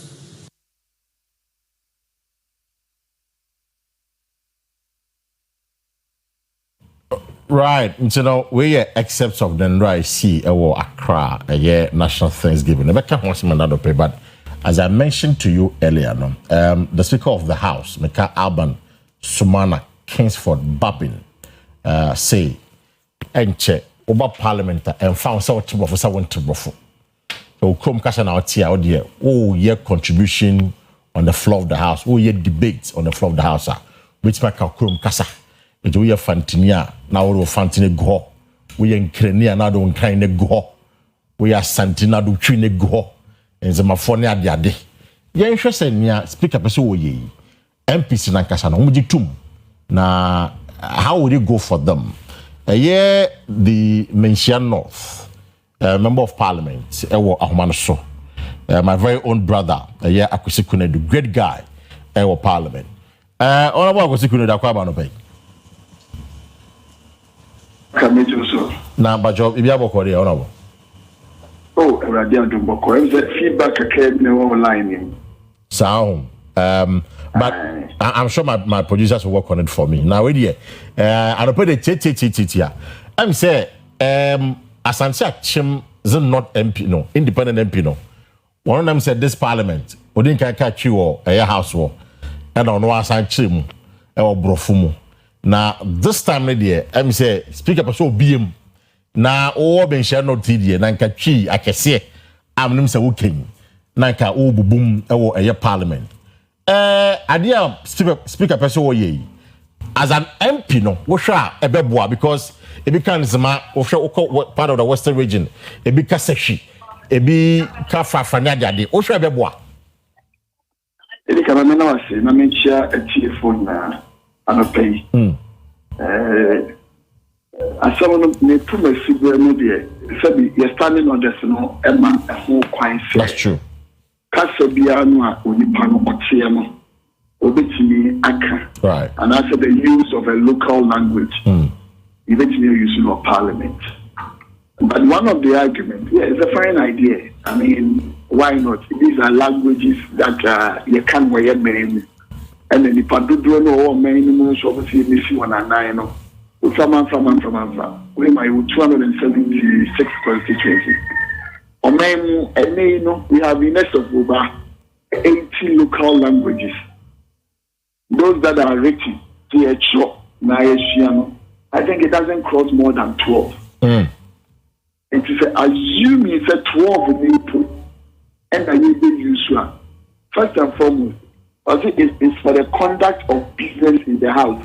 Exactly. Our parliament there more. It means what about contribution? Debate. And in all of these two, it calls for interaction of all members. Exactly.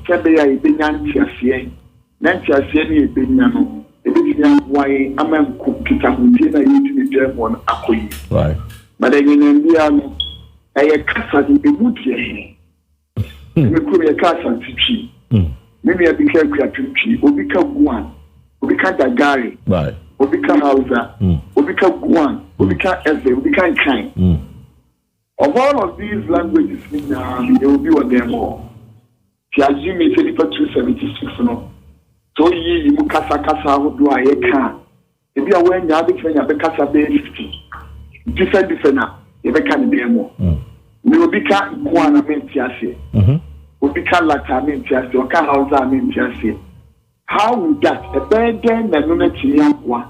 Am I in terms of debate, deliberation, contributions, proper understanding in the instant Metiniakoso?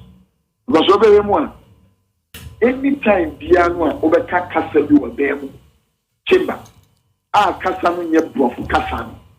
Always a bit near to wait, which means exercise.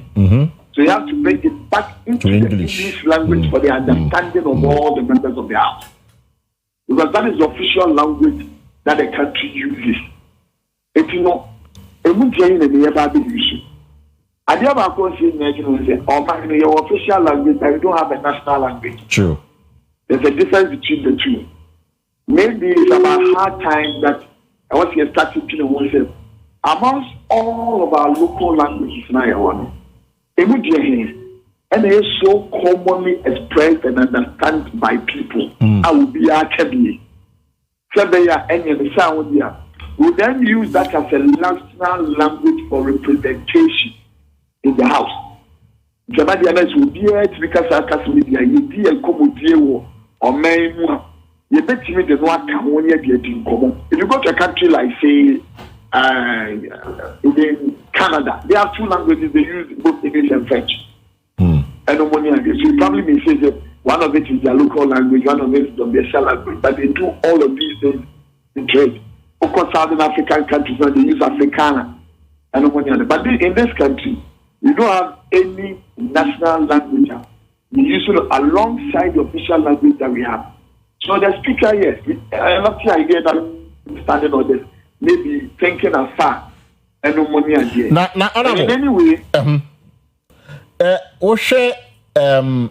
near all Kenya, a lot of international conferences, maybe.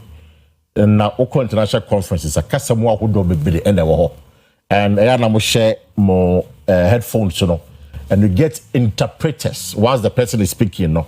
Now, on no kind of brofo, and they actually a year. More brofo and as a mom brofo near the adeno. It's you know a band say we are using all the about them for say with the 276 languages in a war Ghana because even in Accra, I think about 2 or 3 languages in Accra. The central region about 2 or 3 languages in our central region. Kumasi and Ashanti region and back across board. But then say you use interpreters. Now you can say whilst the debate is ongoing, whilst the contributions are ongoing now. Wouldn't that help? And what? The international language study of Kana and Okre.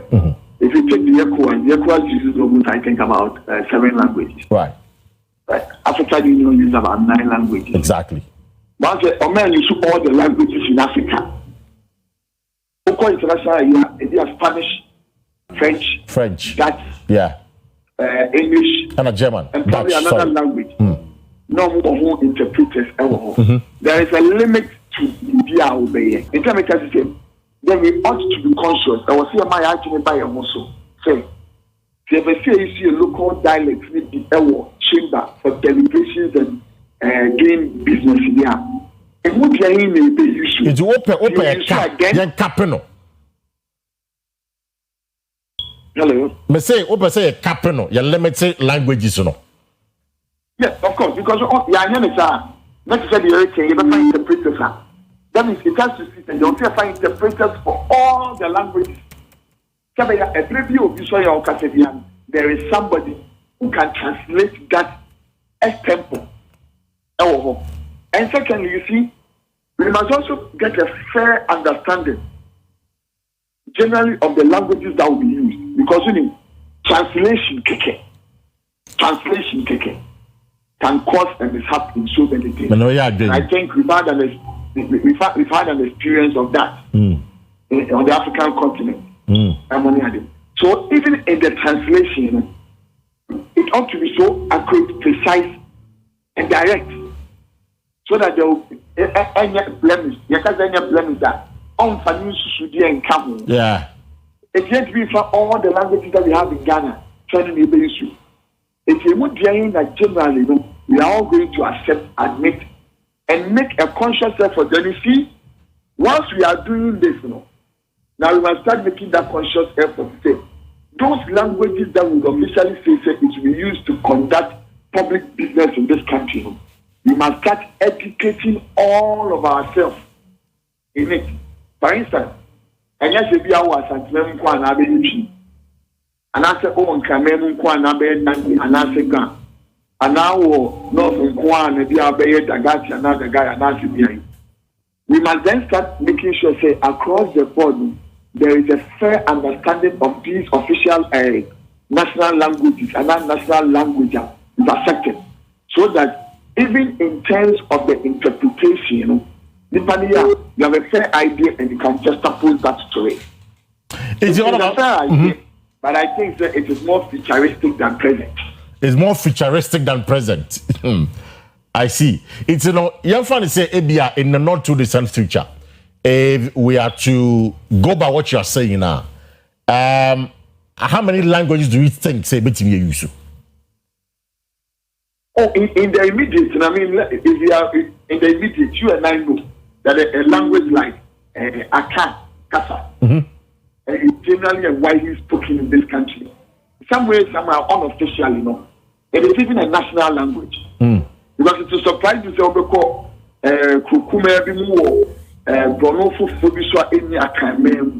but the people there will surprise you that they can speak impeccable Akan. Officially, that is the language that is widely spoken. What you must say? Akan Kasa, you are fancy woman, you were true, but largely China working. Yes, I'm fancy China making. But in general terms, you see, we put all of those under what you term as Akan. Yeah. You see, the greatest similarities between Equiapimpi, Fantipi, and Santipi, and huge than the differentiations in them. Because the common, all the alphabets are the same, apart from just a few of them. Slight pronunciation. And that changes right. Even with the pronunciation, but not the actual intent of what the word means. And I said, so I can't catch any there. And you're widely spoken. Right. If you're going to go to the north, you go to the west, you go to the east, you go to the central, you go to the Volta-ism, and widely spoken. So we can start from somewhere and grow it. I think that would not be a bad conversation to have, because it will also encourage more of these, the learning of these when you're there. And as we go along, some guys are more futuristic. Yeah. Then we can be adding on some languages that have wider coverage in terms of speech. What? She said, honorable. What's it? You can add on some of the languages that are widely spoken. She said, yes. As you go along, we can add some of the languages that are widely spoken. And the common, Gan language, most people fairly understand Gan language because of the interactions that people have with the capital city, Accra. Most people have a fair understanding of what the language means. Okay. And they have a fair appreciation of the language. So it is more futuristic. As we go along, we'll start tagging on some of these languages. where we have a control over it as a country, greater understanding of it. I bet you the proper translation extempo as we debate. Because only as you are debating, the fluidity as a then comes one the casano. So we come and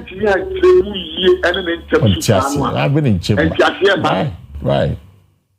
And one might debate, you know, and our commentary, and our discussion, you know, and our comments, you know, and connect. Yeah. So it's also international conferences in America. When the person is speaking, the most often there are no debates at international conferences. Yeah. There are no debates. You are giving time to the amount of and even your speech, you know, and you're prepared in advance and submitted most often. Yeah. So it is given. It's in all kind of. Not also a kind of. I mean, you take a bad thing, say a bit to organ, a bad thing. I mean, from what you are saying, I'm a bad thing. No, if we say futuristic, I'm a bad thing. That is why I'm giving you the fair idea because the idea in common on the international conference there. Yeah. My experiences with it in America. So, Obi Kasa, you don't write even to interact. How many of the times the only UN conference, General Assembly, Security Council, once Obi Kasa, now you will be an opportunity to impact your country to provide more and further, but it doesn't happen. You have 5 minutes, prepare speech, you deliver. Another person has 5 minutes, prepare speech, deliver 15 minutes, money. But that does not happen in the parliament, a chamber, where discussions are based on argument, counter-argument, comment, contributions, and debate. So it will be very difficult having that instant translation, you know, at that same rate as the discussions and the comments are going on. That's why I say it is more futuristic. But when we have a national language, right? Yeah, we now presume and admit that this language medium, OBRT, is come to be accepted. You may just say, Kasawiki, if I do 20 minutes, I did Juma and Debwa. And not the Philippine can. It will not even call for an instant translation. But the person at OTN will an instant understanding. Or will bring from one to say, so they are saying, I want to be the and they are training. So that is how we must be looking at it. But we don't know how it will pan out. But the reality is that for me, it is more futuristic. Mate, Honorable, that's another pay. Mr. That's the media. That's the member of parliament for Menchia North constituency.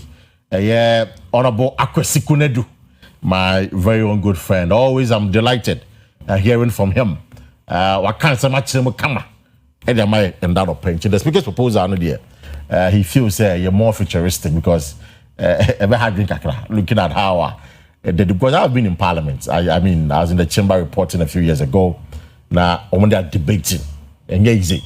It's why we translation. It be a bad job, and that's why we interpret. It be a bad hard. I'll pay lawyer waha. Yeah, lawyer there. We say we legally no. A bit me abuaya. But here the boss diabo lawyer. I say NDC communication team member. Council Akua Asiedua. Great. Then, Madam, from the whole year, in fact, we are in the 7th month. I feel I'm in the new Bray co-election. Such a front plains. One another, the NPP parliamentary candidates for such a front plains. Unfortunately, it's me parliament. The NDC, in fact, lawyers say the green wave in the can. There was a massive wave. The green wave in the can. The man I called Mr. Coat, Honorable George Akom, another pay. Uncle George, Akwa. You won't say. My feel brutal. So far, said you can no for the making. Now, your trouble in right. So, Juma, we had the boy me. I work on many times. Say, will be over Habesum. Oh, yes, and we started from the primaries. Primaries and the kind. Elections in Mamma Fakonyas and Namas. You radio, my idea. And then them some of them in an amount of connection. Then you are busy. Let me tell you, you want to so. na misrawo ejuma so na election dia wa wodi say niema me edu de wa mi nia evolution two things that does not mean say no ano no yes be ma hwiase a na nchese na wie ya no and we heard the word fail crying it just say first attempt in learning fail no first attempt in learning right unse we feel nchese wa the first attempt in learning that go dey this wadi hu an e wo ne se ne pese ekoboa na yenya kwanya kosi such a fan prince and no ne yenya kwanya that doesn't mean say the pese ye bia ne yejai o man obi aso wo ba bi o because the fact is obi an parliament na se bia oni ben executive arm of the government no na the legislature and just on dimension ye ba ye adwuma kakra ye ono eguso a ye se chire dwuma ya nti yenya ye obi a contribution bia also ye the ball man you also ye Martin because me damase you said that she said there every who na check mama a happy new year so we happy family who na check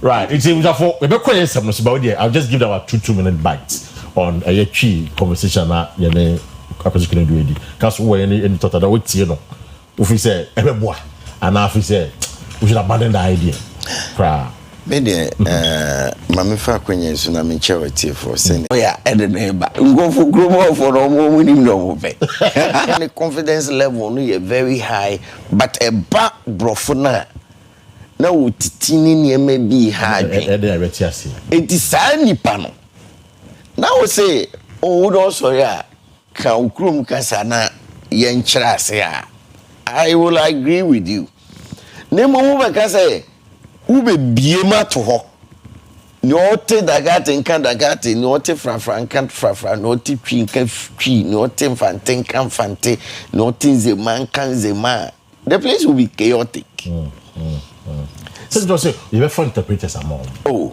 my brother and then na wo hwe MP no kasa ina o chechirem on say to say be a president or call UN General Assembly meeting na your man is time so bekasa e would dey see it be all cry before the president be free ha no na nsema president beka no omodi kan kwa abobo so wo ha kire en Ghana say president kwa o ye planting for deben 24-hour economy obeka ho asem we say obeka ho asem national thanksgiving day obeka ho asem say wo ndina ye de ama dia ne o be ka French no so actual the president started and no so follow so but we there whereby who kasa will be to make a point of order now we catch you asante twi no be am a point of order no so the infantie ginam no be am a point of order no the bonaba omumi ense nyina e catch you but I want to speak and all better say what things so enti we no me hu say na papa na can say a more futuristic na ye bold so president ana bia kandini bi obeka say ya fad language we say ye official national language enti bia for the next bi ensua Ghana ye nyina ye ensua twi for the next about 50 years no na Ghana ni bia twi I am national language. In the language we are about 80%, 80 meka. Sometimes they are na meka no akukudura ye de kano. They are na din say yen twi. But twi no be at. The you so no be simple. In conclusion they say be obi akọ parliament. Or ye dagati ni a kwan bi niema bi nti onte brofo. Na se nipa no sori no nka ni krum dagati na nkyira se a ene nim se da nipa no be sori bia no ya prepare interpreter ho dada na waka ne kasa na am obi atiase right honorable George a quick comment on this one. Yes Pakamedas you check the phone chief your first time as a debate it's not the first time I agree. You can say your papa bangwa bi time no majority we no nyanye speaker kra no or no lazy he kept pushing we go back and forth we can research bia your papa the data no approve VC Investor of Ghana le go papa si yanka okay so buy no me survey kakra Now, finding in actually say, Oba district assemblies, idea. Sometimes some of them are not allowed, and as in terms of say, in Kasenti, you subu of Bibria, a moment in participating in the discussion. So what I say? Okay, this assembly. I say, say assembly system no. Oh, maybe I know what university degree qualifications, and at least 1 year academic effort. May can so says I'm going to be at the whole discussion in Brofua because of the composition, because assembly member no go school now until they came out with a finding. Okay. We hear Ashanti region and some percentage because only 3. It means so pay English say they be frefra. It means so more pay back but the highest was the mixture. Okay, the mixture of the Chi and then English. Yes, and now we hear the Second Republic and Third Republic. A BEM, our constitution, allowable limit here will be between your language. But taking it from baby, I did in Panacono, a honor was here. Because constitution, there was no place a can't be say, this was adhere to a certain, there's no qualification. So what I say. But the standards, and they determine BBR. But I said, the year can no, can we see the trainer say, see a bayan is for now, no, a bayetine. So, see a bayan is will be answering Casa. But if there could be a allowable limit, Sebia will be there, said the okay, well, co-parliament on the Untimin car, near Manaquine. But Untiminka say, woman open blanket say, Ubianka. And you be a use interpretation system, and they will be in our parliament on one topic. Which are the length of about 80 languages. And to say, Ubia 80 languages. Power, because Ubia the interpreter, Mr. Ram Casa, an interpreter, no Abano, and no crowd cost involved. So what I say. And to say you use ICT, Numnasani, and Nakosi cases, it has some futuristic effect. And be a Sunday year can cry. This is a tree was a kudu, your languages in that form. Foreign standards here can in a said the can be said, Oka, Sama, Okokam, and there are common languages here, will be any say no dear countries be at least maximum number of countries between Aka, or Bobo French or Akam, Dutch and Waka, English and near the other. But now you heard from the point they said the speaker no working. See Benya national cohesion. Once MPs they have been penalized for several core parliament and training can.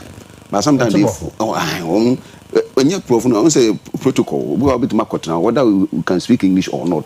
Unya Kenya won't mean a day and kasa. So any been so I said they work and we say we be confidence. And normally grano will be tibrofu. But the confidence level cross sorry and no from so where the year can into such instance yes Bema if you say presentation will be won't mean sometimes it's about statement but it's a bad discussion me count brofu nam da kosi have no be interpreted about the gwani the bena you be parliament discussion it is fine say you open the door so as we are saying say they are going to have open parliament action plan it is any many nyina but say limit to be say e bia won't mean ka brofu nti e ma hono eno na amasa discussion we nyina ekoso ndu hwa sem bia Mandela kan ya mama quote me also me ban mama bia na me check quote was if you talk to a man in his language he understands that if it goes to his head but if you talk to him in his language that he speaks it goes to his heart. Okay Mamin quote was say if you talk to a man in language he understands that goes to his head. If you talk to him in his language, that goes to his heart.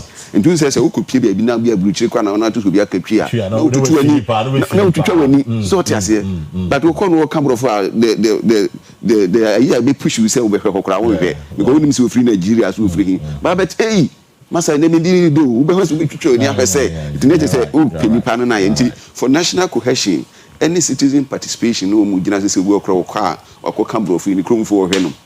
Omonte." Any idea, you should have an allowable limit. But enquire say chinchina say upeso kasa upeso debate near the idea yamani meye and we have to look at it from that perspective.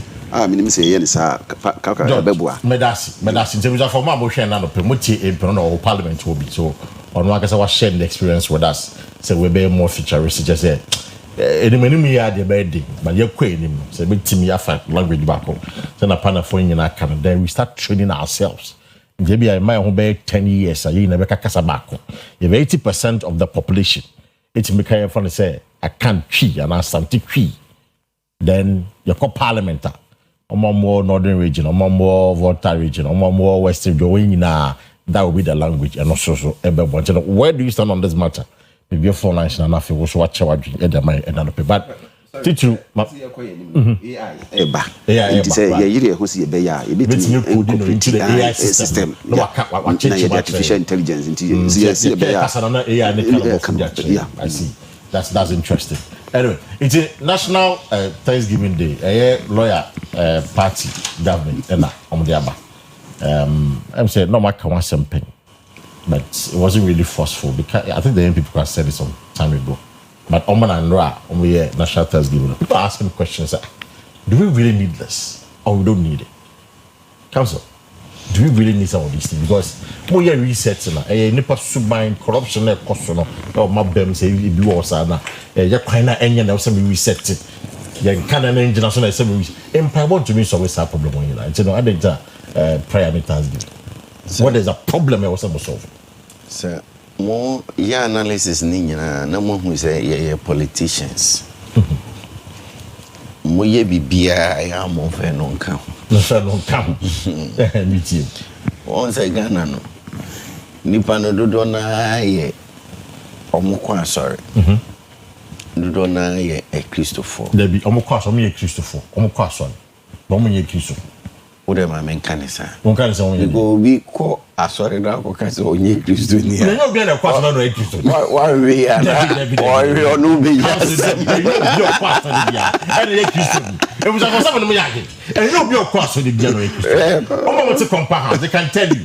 Say no bi kwa asori bia no Kristo. Eno na ye ni suban na o assess say onye Kristo ni. But suban no but once say paka. Enti na Yakupon say Yakupon na say ma ye mu atem. Because if you are there o he na enti a o ga say onye Kristo ni. Yakupon hu ni different. Yo Yakupon hu ni different. So e to da bia o djuk bebre a enye. I thought the visual is a whole lot of things. Do they my pack I am from home. Obi okwa sorry be have. Kristo. I am fan so Kristo. By this idea about Mati. Me say am fan is me can say you Mati. But am fan is so with you. Enti no na president so Nyankopon adom or your assemblies ni. Yeah, my sorry ba. Enti once Wabe president or manifesting faith me that is how I see it. Eti ye bia na wo say ye di nyame enso ye den ebam. But I think one of the products be omume tueska mo repentimenti me mo mudi no slogan was build to last. Okay. Adia we bia no make sure say adia we ebe ba aba bejina so enti mem ne hu ni say ne president ye nyina no is not only to the Christian faith but obia me wo UCC a course be almost is a liberal so say then Afro start to be refi liberals now one of say wellness components. Now, wellness component na speaking say one of the element components is you have to have spiritual awareness. Yeah.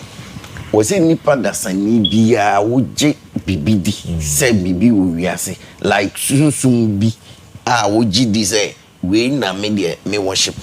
So what I say? Inti yanka say National Christian Day. Yanka say National Muslim Day. Yanka say National traditional day. They say a National Prayer and Thanksgiving Day. Now, because I'm your politician. Say awesome bosoma. Oko obekwa kwa shebo anase na na we mania meba beda wasisi. Ana ukwa sorry so Nyankopon wabompa Nyankopon wo hwe me so ma de afechemia adepachemia meda wase. Ani nyina ha no ye go ye fie mu nyina ye. Ne president e person o kire ye nyina ne say. Ne wo bia soma wo somo no. Ye yida bi esi wo say sa da we bi ye ne ye Nyankopon enya nkita ho. Nti me ye Kristo ni eduru sa da na My focus is on the nation. Paka, right? So we and sometimes we share Africa. Now the total abroad we want. What was the name? I just say nyami because o tu kwan na onya be see airport say we see airport na o pressure started go soro na o start because nema was starting no because please can I help you? Everybody is trying to make your life better and simpler for you. Who will do it? Paka. Nice subway. But play the man we see the ground. Na honorable here chile it never be what you say. Say nyame amwa. Yeah. Prepare what say yeah koye right, but cancer I'm bisa because you see number share you say number idea me share before. More than 5% excise stamp and they are bought on finished products and run a take for July. It's all plastics or locally manufactured plastics biano. Ever cost na yeah Thanksgiving. It's more yet Thanksgiving to do a cover up. So the Ghana in no just 7%, But they see we are diabolical pan. No, because take effect and run as take effect. You did take effect and run. It take effect. But the next year yeah Thanksgiving. But next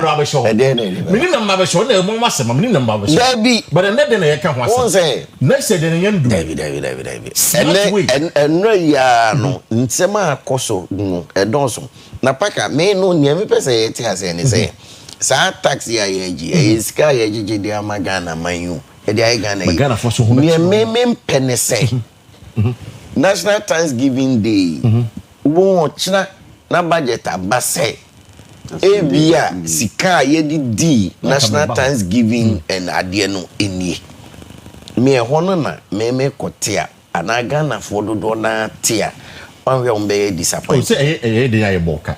Oh, re eno na. Say boy dey boka. Na ye na boka ko boka. Say uti assembly American ya. I say the leader manifested in faith. Right. Messiah can build to last. On niam ni bi wo ha leader no wo ho no ene be ye. So no free wa another leader o be ba no. Ono mfaso bia omoso enti me normally me general advice ne say baby ananse atena ewuo no dua ananse adi ewuo no nti kuma ntranse ntonku it's Nana Akufo-Addo buy sa National Cathedral no right any expenses are equal no Ghana for any angel right so empire there maybe feel say is good but yeah manifesting faith in such a way say at the end of the day for a certain cost to be to Ghana for better na you think say the media one by now mum pay for one can share a car bo. Oh, na can friend no yes me dey going forward a futu na me to there be a question maybe sir say me na me ye president e bia nka me nye ne sa me nye sa program no mpacho what I say president etwen ya adwene to say walk back ye mom paye ye fa cost into that I have no problem with it I have no problem with it but you have no problem with that there becomes president and me too for say Joe Mahama 2 years nyina name appointees nyina for of a certain modesty. Exactly. Nti sa modesty no influence ko ba bia. Na Ghana for ko te say. Yenye modest in our spending. Yes. Mate, medase. Council medase. Uncle George. Yura. We take council. Mate no. Yes wa ma ade na ye straightforward. Na se de ye kan nyame bibia ye wo no eboa ye. Enye Ghana nko ene ye di sa make us an event last time I check US 1952 and omo di say omo be di countries bebre di US e di kan omo ho bom back any ma bebre ne kan o man no bom unso man baby a share free the be ameta ka che nkrofo say asa ya na e free ho we hear all the republics by first second third e bia in between enya political instability true enti say yenya kwanya say yebetimi aka ye ho bo enya national cohesion and unity for development ya enu na say the hallmark of every government enti we say o mampani da akofo bae no na ofi say niema asisi say e bia binum ekohia mu binum sabi say the treaty those times within the PNDC era no na fine the certain national reconciliation commission na obi a meka say na bebre inform de enya dey enchiche na reflect say nyina united na say ye bebo mpaye na yetu anamo bia ni nyina akọ bewie say ye behu say o man nipa ewom no obi a nso so ewo chefa ye dey ewom dia na me nwanwan say anytime bia ye di national event bia no saa time no de ye fisi ye nyina ye nipa baako but ye ya manwofo no kwan be na ye fa so a ye masa na man reflect aka so te ase enu na me hwe prayer lines baako dika pray for wisdom and integrity wisdom and integrity enti empire no ko ba ni a e be change eni maybe ha it cannot happen by default but by design. Thank you. So tia say enti hunim se wo manfo bebre ndi ya wo ya amanyofo ho se enema bebre ho ha yenye ni yie me awe obetu wo say prayer for Ghana's security and protection from coup and unrest amaya coup asisi so no ubisa se enema be na ya na ni nyina bad governance. Exactly. Obatria was a pray for bold action against Galamsey enti mpaye wo ni ejina so akoka se de be ko Galamsey nti yetire yenim se Galamsey no ye de aye political item a yentimi ntu ase a we yesi me ba memamu atu we yesi me mma yesi but ye koka bo mabom pa ye bra sa ne ma no je ya twom ya okay je na me kikaba ya twom pray for patience and hope for citizens woti hoi sa bre o manfu bu ha asedi o so aban ne ye yenye da bia ye kasa man ne amanyofo ye hu abaye tantantan the last was a pray for local business and Ghana's economy. Emre bi me kai o mompani da 2007 na ye de nkrofo course o monkobo mpai wa kosumo eno kura ba ye atwe enti se o man ne ye si ye fi bitima kai ho abomu a ye man reflect se uba na o manfo bitima kai ho abomu a obi wa adwuma mu ye nyina di si nyina ni pa ba wo nyi nkofo na ko so yes because ye nyina ni pa ba ko na gitum se ye nyina ye ni pa ba ko dia ye man reflect wa betu ni pa ni so a create opportunity create opportunity ni bi nso me dey e meka ho also happy say na no ni pa no bring a Bank of Ghana as withdraw ye enti me say the silence of the good people in the society is betrayal say the Martin Luther Jr. kan no enti say ya manwofo ni efisi betima kan ye ho abomu a saa ne ma na no mampani e keka na do politics ni campaign dia ne ya to agu na ye the tribal be campaign no so ye tribal me ba was my ye my ethnicity emetiti intem yenim ni nyina na tie wo kan no ye kan ye be kwasore because nyame asem ne ye kan tie ko what they say Isaiah 59 verse 2 to 3 ba tie wo kai me ka was say na mumu ye ene de ma ena ma mo ne mu nyankopon intemptete na mo bone na akata na ne free mo hu enti na wontie tie tre no wase ne moja keka mo nsem na mumuye agu mo nsatea ho fi mo ano keka ntrosem mo tachire ma wuru nkontompo amanyofo yeko campaign ne be na yeko nchonkwa yeko wi ani abedane no nti se yeko bompa ni fi se ye disa ne ma se ye ma integrity limra it should reflect nyase ye be kan ya no kwa na yako jai ne yako ye the opposite enu ntina ne bi ka say just to say yade a ye populist but don't me nyame asem so free baby ena nyame som no ne ho ne ma no so is principled njomu si anya twetwe on na se ba bobo ne ma baby so na waje kan ye awanyafo no mu si anya na say ye de ye bibia ne mo kan nyina ye paka disi ye be ye sabia ne mo kan nyina ye ne kan mu si anya twetwe no ye nsi nyame atwetwe na so mu ye bibia bi is that what you are doing no o de man nkasa yes na Kaso enti de ye kan se ye no gidi enkrofo wo we mu no edoso ene o manfo no atoaba no mde ma ye se ye nkodi ye nimu ye nyina ye ntimi nko enti tabia no mo expect se ye ne be reflect se obi wo hokra wo sore ye ne ma wo hia e wo na kache se bi odi bebo ne bra ne ada ne nsankan enti ye bom pa ye no for purpose say nyame betie ye nyame so tie mpa ye on principles and at the same time no ye so ye koye say adwuma no wo say reflect say ye so ye kan ye ya na because you say tribal issues more maybe actually you say ethnicity emua o man cohesion any niema ye bi ha corruption nyina ne nemu apaka ye ke yana meboa of course e makana and yes na gidi enkofo we mu no esoti the last time me research di enu ntina na Socrates catch you say democracy will fall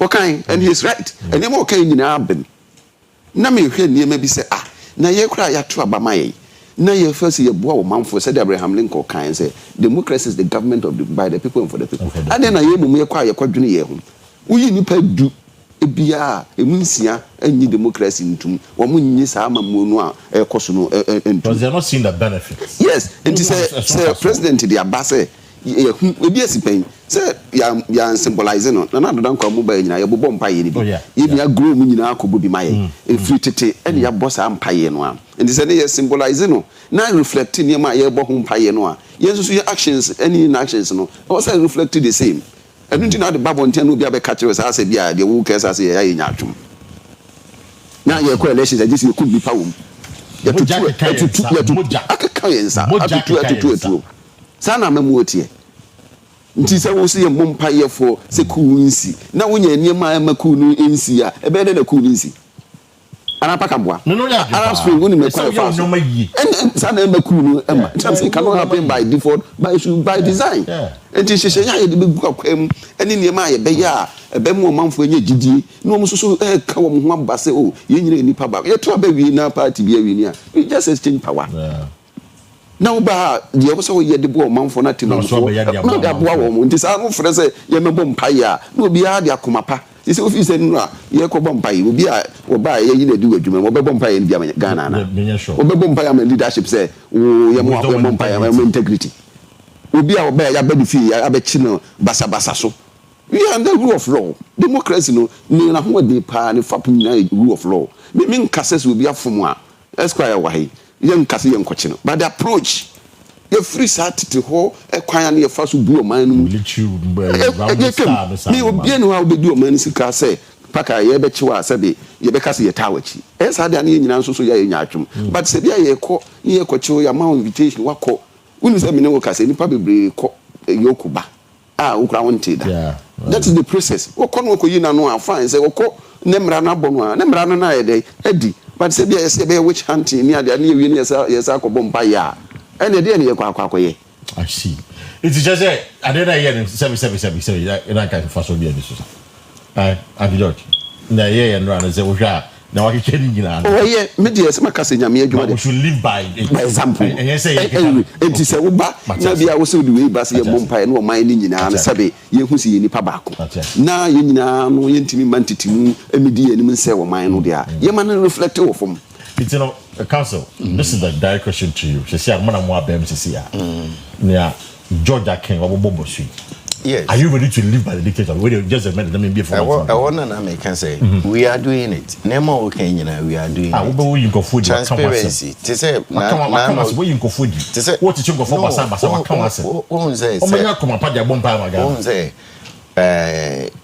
Ghana, Uba Ghana. So, a mine workers and I couldn't rule 1 million. But it drew point to be say, ye.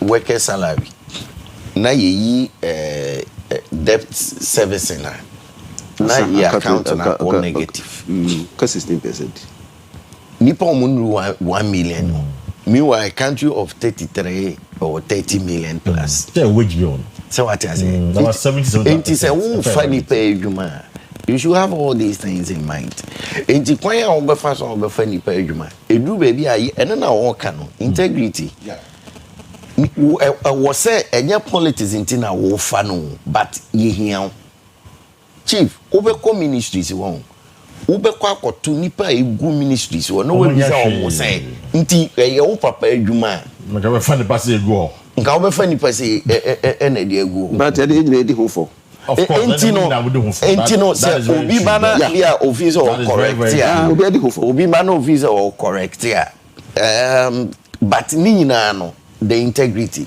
Yeah. At the end of no, is it in the interest of the state? But what I say, when I me you, maka say Thanksgiving ni prayer ya ye. Ghana for enyo mo de. So mo bete say Yakoboka bia ye be sesen now for the next 4 years ni be cry bro 58 million. But what in the we are well guided.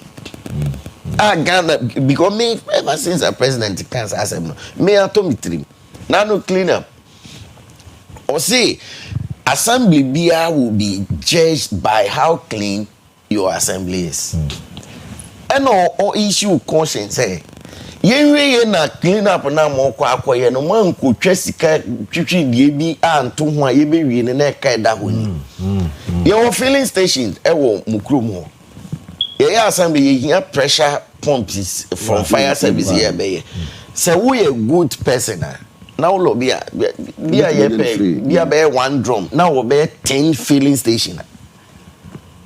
Can they contribute that one drum for you? That's the council. Winning in ano any near yeah one pie no because religion when you rule, right? School when you rule, businesses when you rule. Yenye ni na pepepe send me brother can and I agree. Mama kind Isaiah 59 verse 3 no yamide or say for your hands are stained with blood and your fingers with iniquity. Yes. Your lips are spoken lies. And your politicians. Your tongue mutters wicked things. And your politicians. Your Bible ne canono. And your politicians. But your more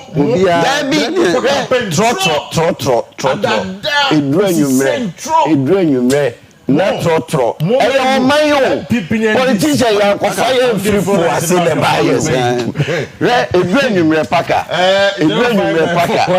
paka edwanyumre na wo kwa edwo so a kan lo do so ko eyi nyina edi wo fo efio ko mo so ko yi a police for e wo Ghana na papa bi ka say 0594 1924009 0322497264.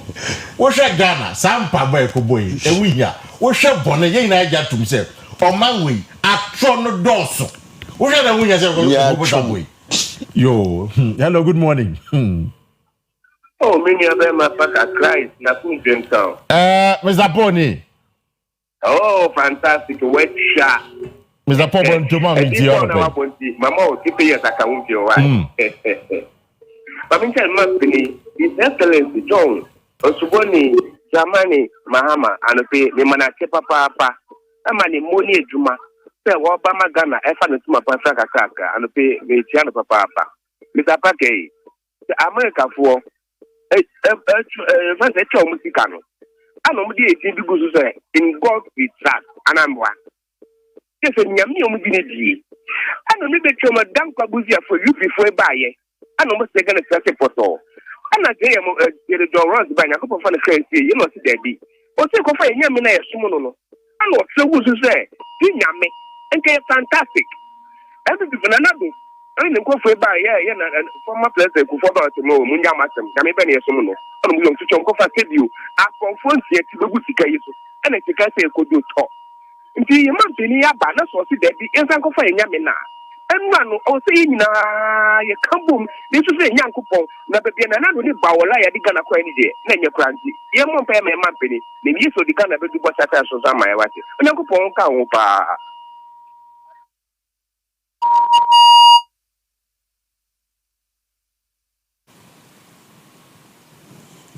Yes, sir. Hello, good morning.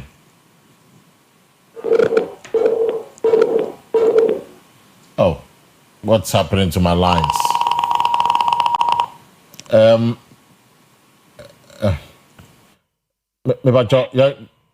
Yeah, hello, good morning.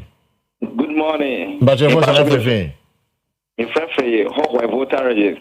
Oh, Hohoi voter region. Yes, you. Oh, Madakuku, where's up? Me pacho. In some na mukaning yanano. Tuasun. Name the language and a mukan.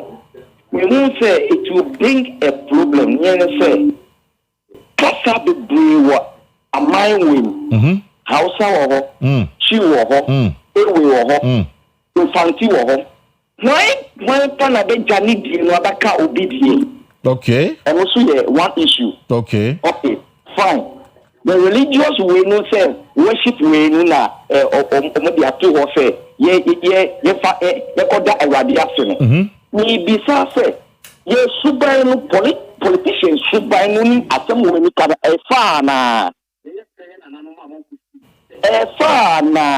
Because you so who shape politician no suban ni awade asem na en fa sometimes politicians omudi ademi kata ademi so omu say omu ye konkro ba nye omu nye konkro bia omu pedi into the muye bi Efo pay you've made my day Mate Efo medasi pay Efo has made my day Efo but the day hasn't even ended but he's made my day medasi Efo ofrefi ho water region made kuku akpek ataka I'm trying to speak it I'm fighting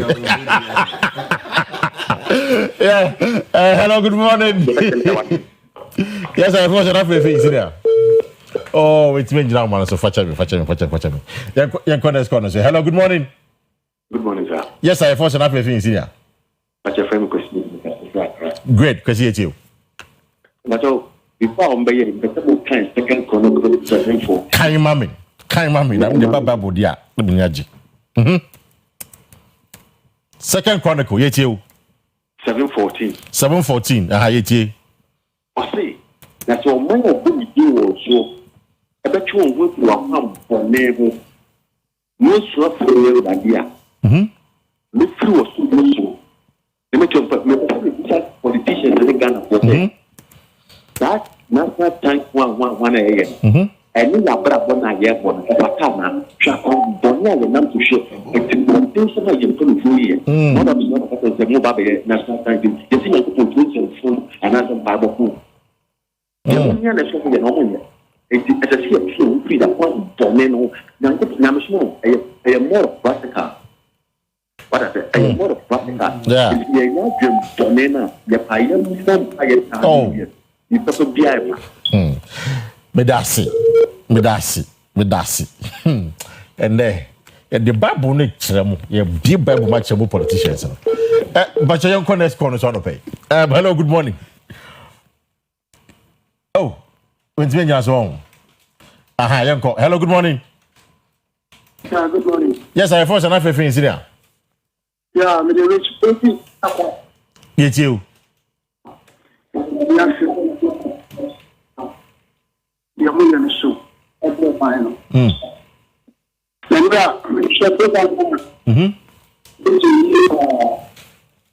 never found you food over there. Yes. Quotation be or the car somewhere affecting situation now. The woman. So for penny, my father so. The car somewhere that cash me. Yeah. It's not the big economy. So, let me as citizens, you better trust. They are reflecting what you are on your man. I mean, somebody don't look at now. I think I can okay. As I did not open the car, I am the my young king said, the young one baby, the more you they are fair for so. Yeah. So, and the analysis are not saying quotation or year for that means didn't you Mate. And here Casayo before no Ghana for no such a yardney. Originally Cassa. I know my bind the warranty. Yes, everything I must have to so. Now, what have you patched me the white and the late man? Over the president. Yes, I buy a galam say. What could you make galam say? I say, galam say, what's the meaning? Meanwhile, it is so quite the same. I wanted to say. Or the Tokube, what is the many of mine? Now they will be Mahama, but why are the baby ass of the woman? So, no million of the fire there. Or mind of the question. Benjamin Shaw so, and then my colleagues are making my day this morning. Damasi. I'm in corner so. Hello, good morning. Hello, good morning. Oh, man. Okay, you're following Shimon. Okay, hello, good morning. Morning. Yes, I'm much first and everything. Depending on the catastrophe type of Burkina. Great, at the party. You know, maybe Mentia or Nabo Hawa Kunsen. Namentia David Kankambodi. Alleged by me after the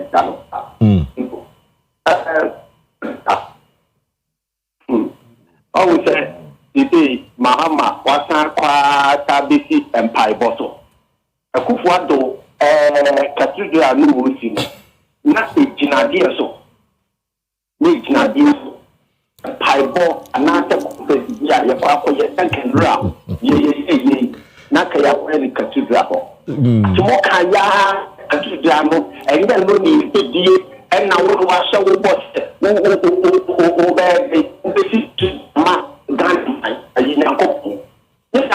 I will see you to play. No, no, Nanka, a partner, a cathedral, a Mayako, Yakusuma friend. It is a channel,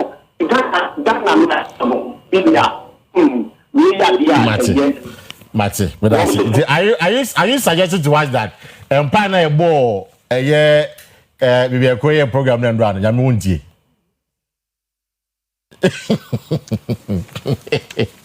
Mate, so say cathedral like a friend war. It's young cathedral there. See, I won't I don't know. But this year, move on to me. And then come on, I day. But course, and I day. Moi, but the verses in the Bible. If I 2 Chronicles 17:14, my people I read to you. Or say, if my people who are called by my name will humble themselves and pray and seek my face and turn from their wicked ways. Wicked. Turn from their wicked ways. Brah! You're a truck driver. You're a police officer. We are accountant. What time they would do? Hey, yes, Subain. Galamsey. Yes, Subain. To Galamsey. It be a Pentecost elder. It be Assembly's deacon. It be a Methodist bishop. It be just a nah. Me no be film. Nah. Obi obinyo be so bu at every point in your life. You be a Jumano Ria. Chocho for a boo. Omon Tando Jomu boo. A politician said that I bu yen. Just say, what you mo cry won't just. Obi a to be a bottom. Obi a to be a bottom. I don't know to bottom for. Yametiasi. Council. With 30 seconds in your pong. 30 seconds then. Who's more problems? Then they move away from what we call the classical and neoclassical economists to behavioral economists. Because we are baby as a nipa one year enkoyi na sanya ma LCC nyina say ye koye we esimi nye ni nyina retaliation so we ye bi ya do you mami fa we mi ye flow will be Roberto Asiedua ti asem okay was without forgiveness. Life is governed by an endless cycle of resentment and retaliation. Right. And to say winner takes all me na maba mu ba we ne fa mo ne yapamo ni nyina ye niema ama ha o mine no so ati ase but to the last UNICEF ye nyina no obi aka ho enye nipa ba ko it's a national issue and to say obre ya shase ya say the Republic Day the asori adwuma ya kai nyame a wo ba almost about 71.3 of population Christians by 2021 population housing census ye man reflect it. So reflecting your koboka wa no nkrofo ewe issue once na mini ase by faith na ebia president Mahama ye said they no be kan now is cathedral no be ho anka betima ye na nka bia wrong so wom ye face ye correct but the significance na nka nye bad because see you see mosque no me dia obi anka because this is a secular country na ni nyina bring national unity. And this is we the anyway ya santi na ma yitutu chirinya mecha such a fun place for paka Matia George on prayer no I on revive the Oyerepa. I like that. And then I want for the Bible quotation. And then I like that. Who say when we be ya enye mpaye ne keke o na emu ye niema me office o me wuro me do adwuma ma kotrans na me ye adwuma nye fe na me be simiti ase na obi na oba no o se me treat ni o se me receive no where ba wo ba adwuma wo bu nkotodwe bompaye so ma adwuma ntem uria adwuma ye nji sika na ko jisika o ya o jisika way. So it is a yes, I name away a police for and none of me tip a baby. What's it that chrono or jane ne trotro car so no one the babaku. Send the driver kuno. Daddy, oh no. This is police for don't quiet and don't switch any since I drive and the bread. I see. Udu the baby would be answer no afraid driver no say aha udu no more for 10 ship. Aha just all the 20. Aha just meanwhile no yes anyama we nyina na e more money mu ye di. International prayer and Thanksgiving Day no. A day, it shouldn't be just the prayer again alone. Name the Hadjin and Kasayen Kasanchre. We are soft, who are Galamsey area. Who are Galamsey members, our church. To almost saying, to almost saying, that's your time, the time Oto. General manager say happy birthday. Emma Mr. Isaac Owusu, our child was St. Louis Senior High School, a geography teacher one year. Mrs. Doreen Oforio Wusu, happy birthday to you. If you sometime will touch upon Ukuno, Mrs. Doreen Oforio Wusu, Ukuno, Mr. Isaac Wusu, teacher St. Louis Senior High School, Eukumase. Kwesi, yeah, pon, na efo frere ufri, hohoi, right? Yeah, hohoi. Efo sa why kasa no bi nya enkoka obi de. If we try now, work and one year because I don't need the yet here and I'm a boy, and I love the way of secret tree. You know, I take to effort to me, dear, no, I mean, tell the intuition I can treat me. Why, Pepe, I must say, I was afraid of this. I may have much now, or the young quatrain, we can the next touch and I will. It's as if you die a holiday. Yabeba, now you're the last day, dear, no, about the sumo. Meeting the Kwesi Asiedua. It was for a quick one. Dr. Ekbimpong, or by a show to Thursday, was ever bedema a year Christian and Chibuisiakon or kill or so share of Pebia. It's Imami Christiana and Chibuisiakwa will kill from Dr. Ekbimpong. Or say happy birthday to you. It was for that trouble in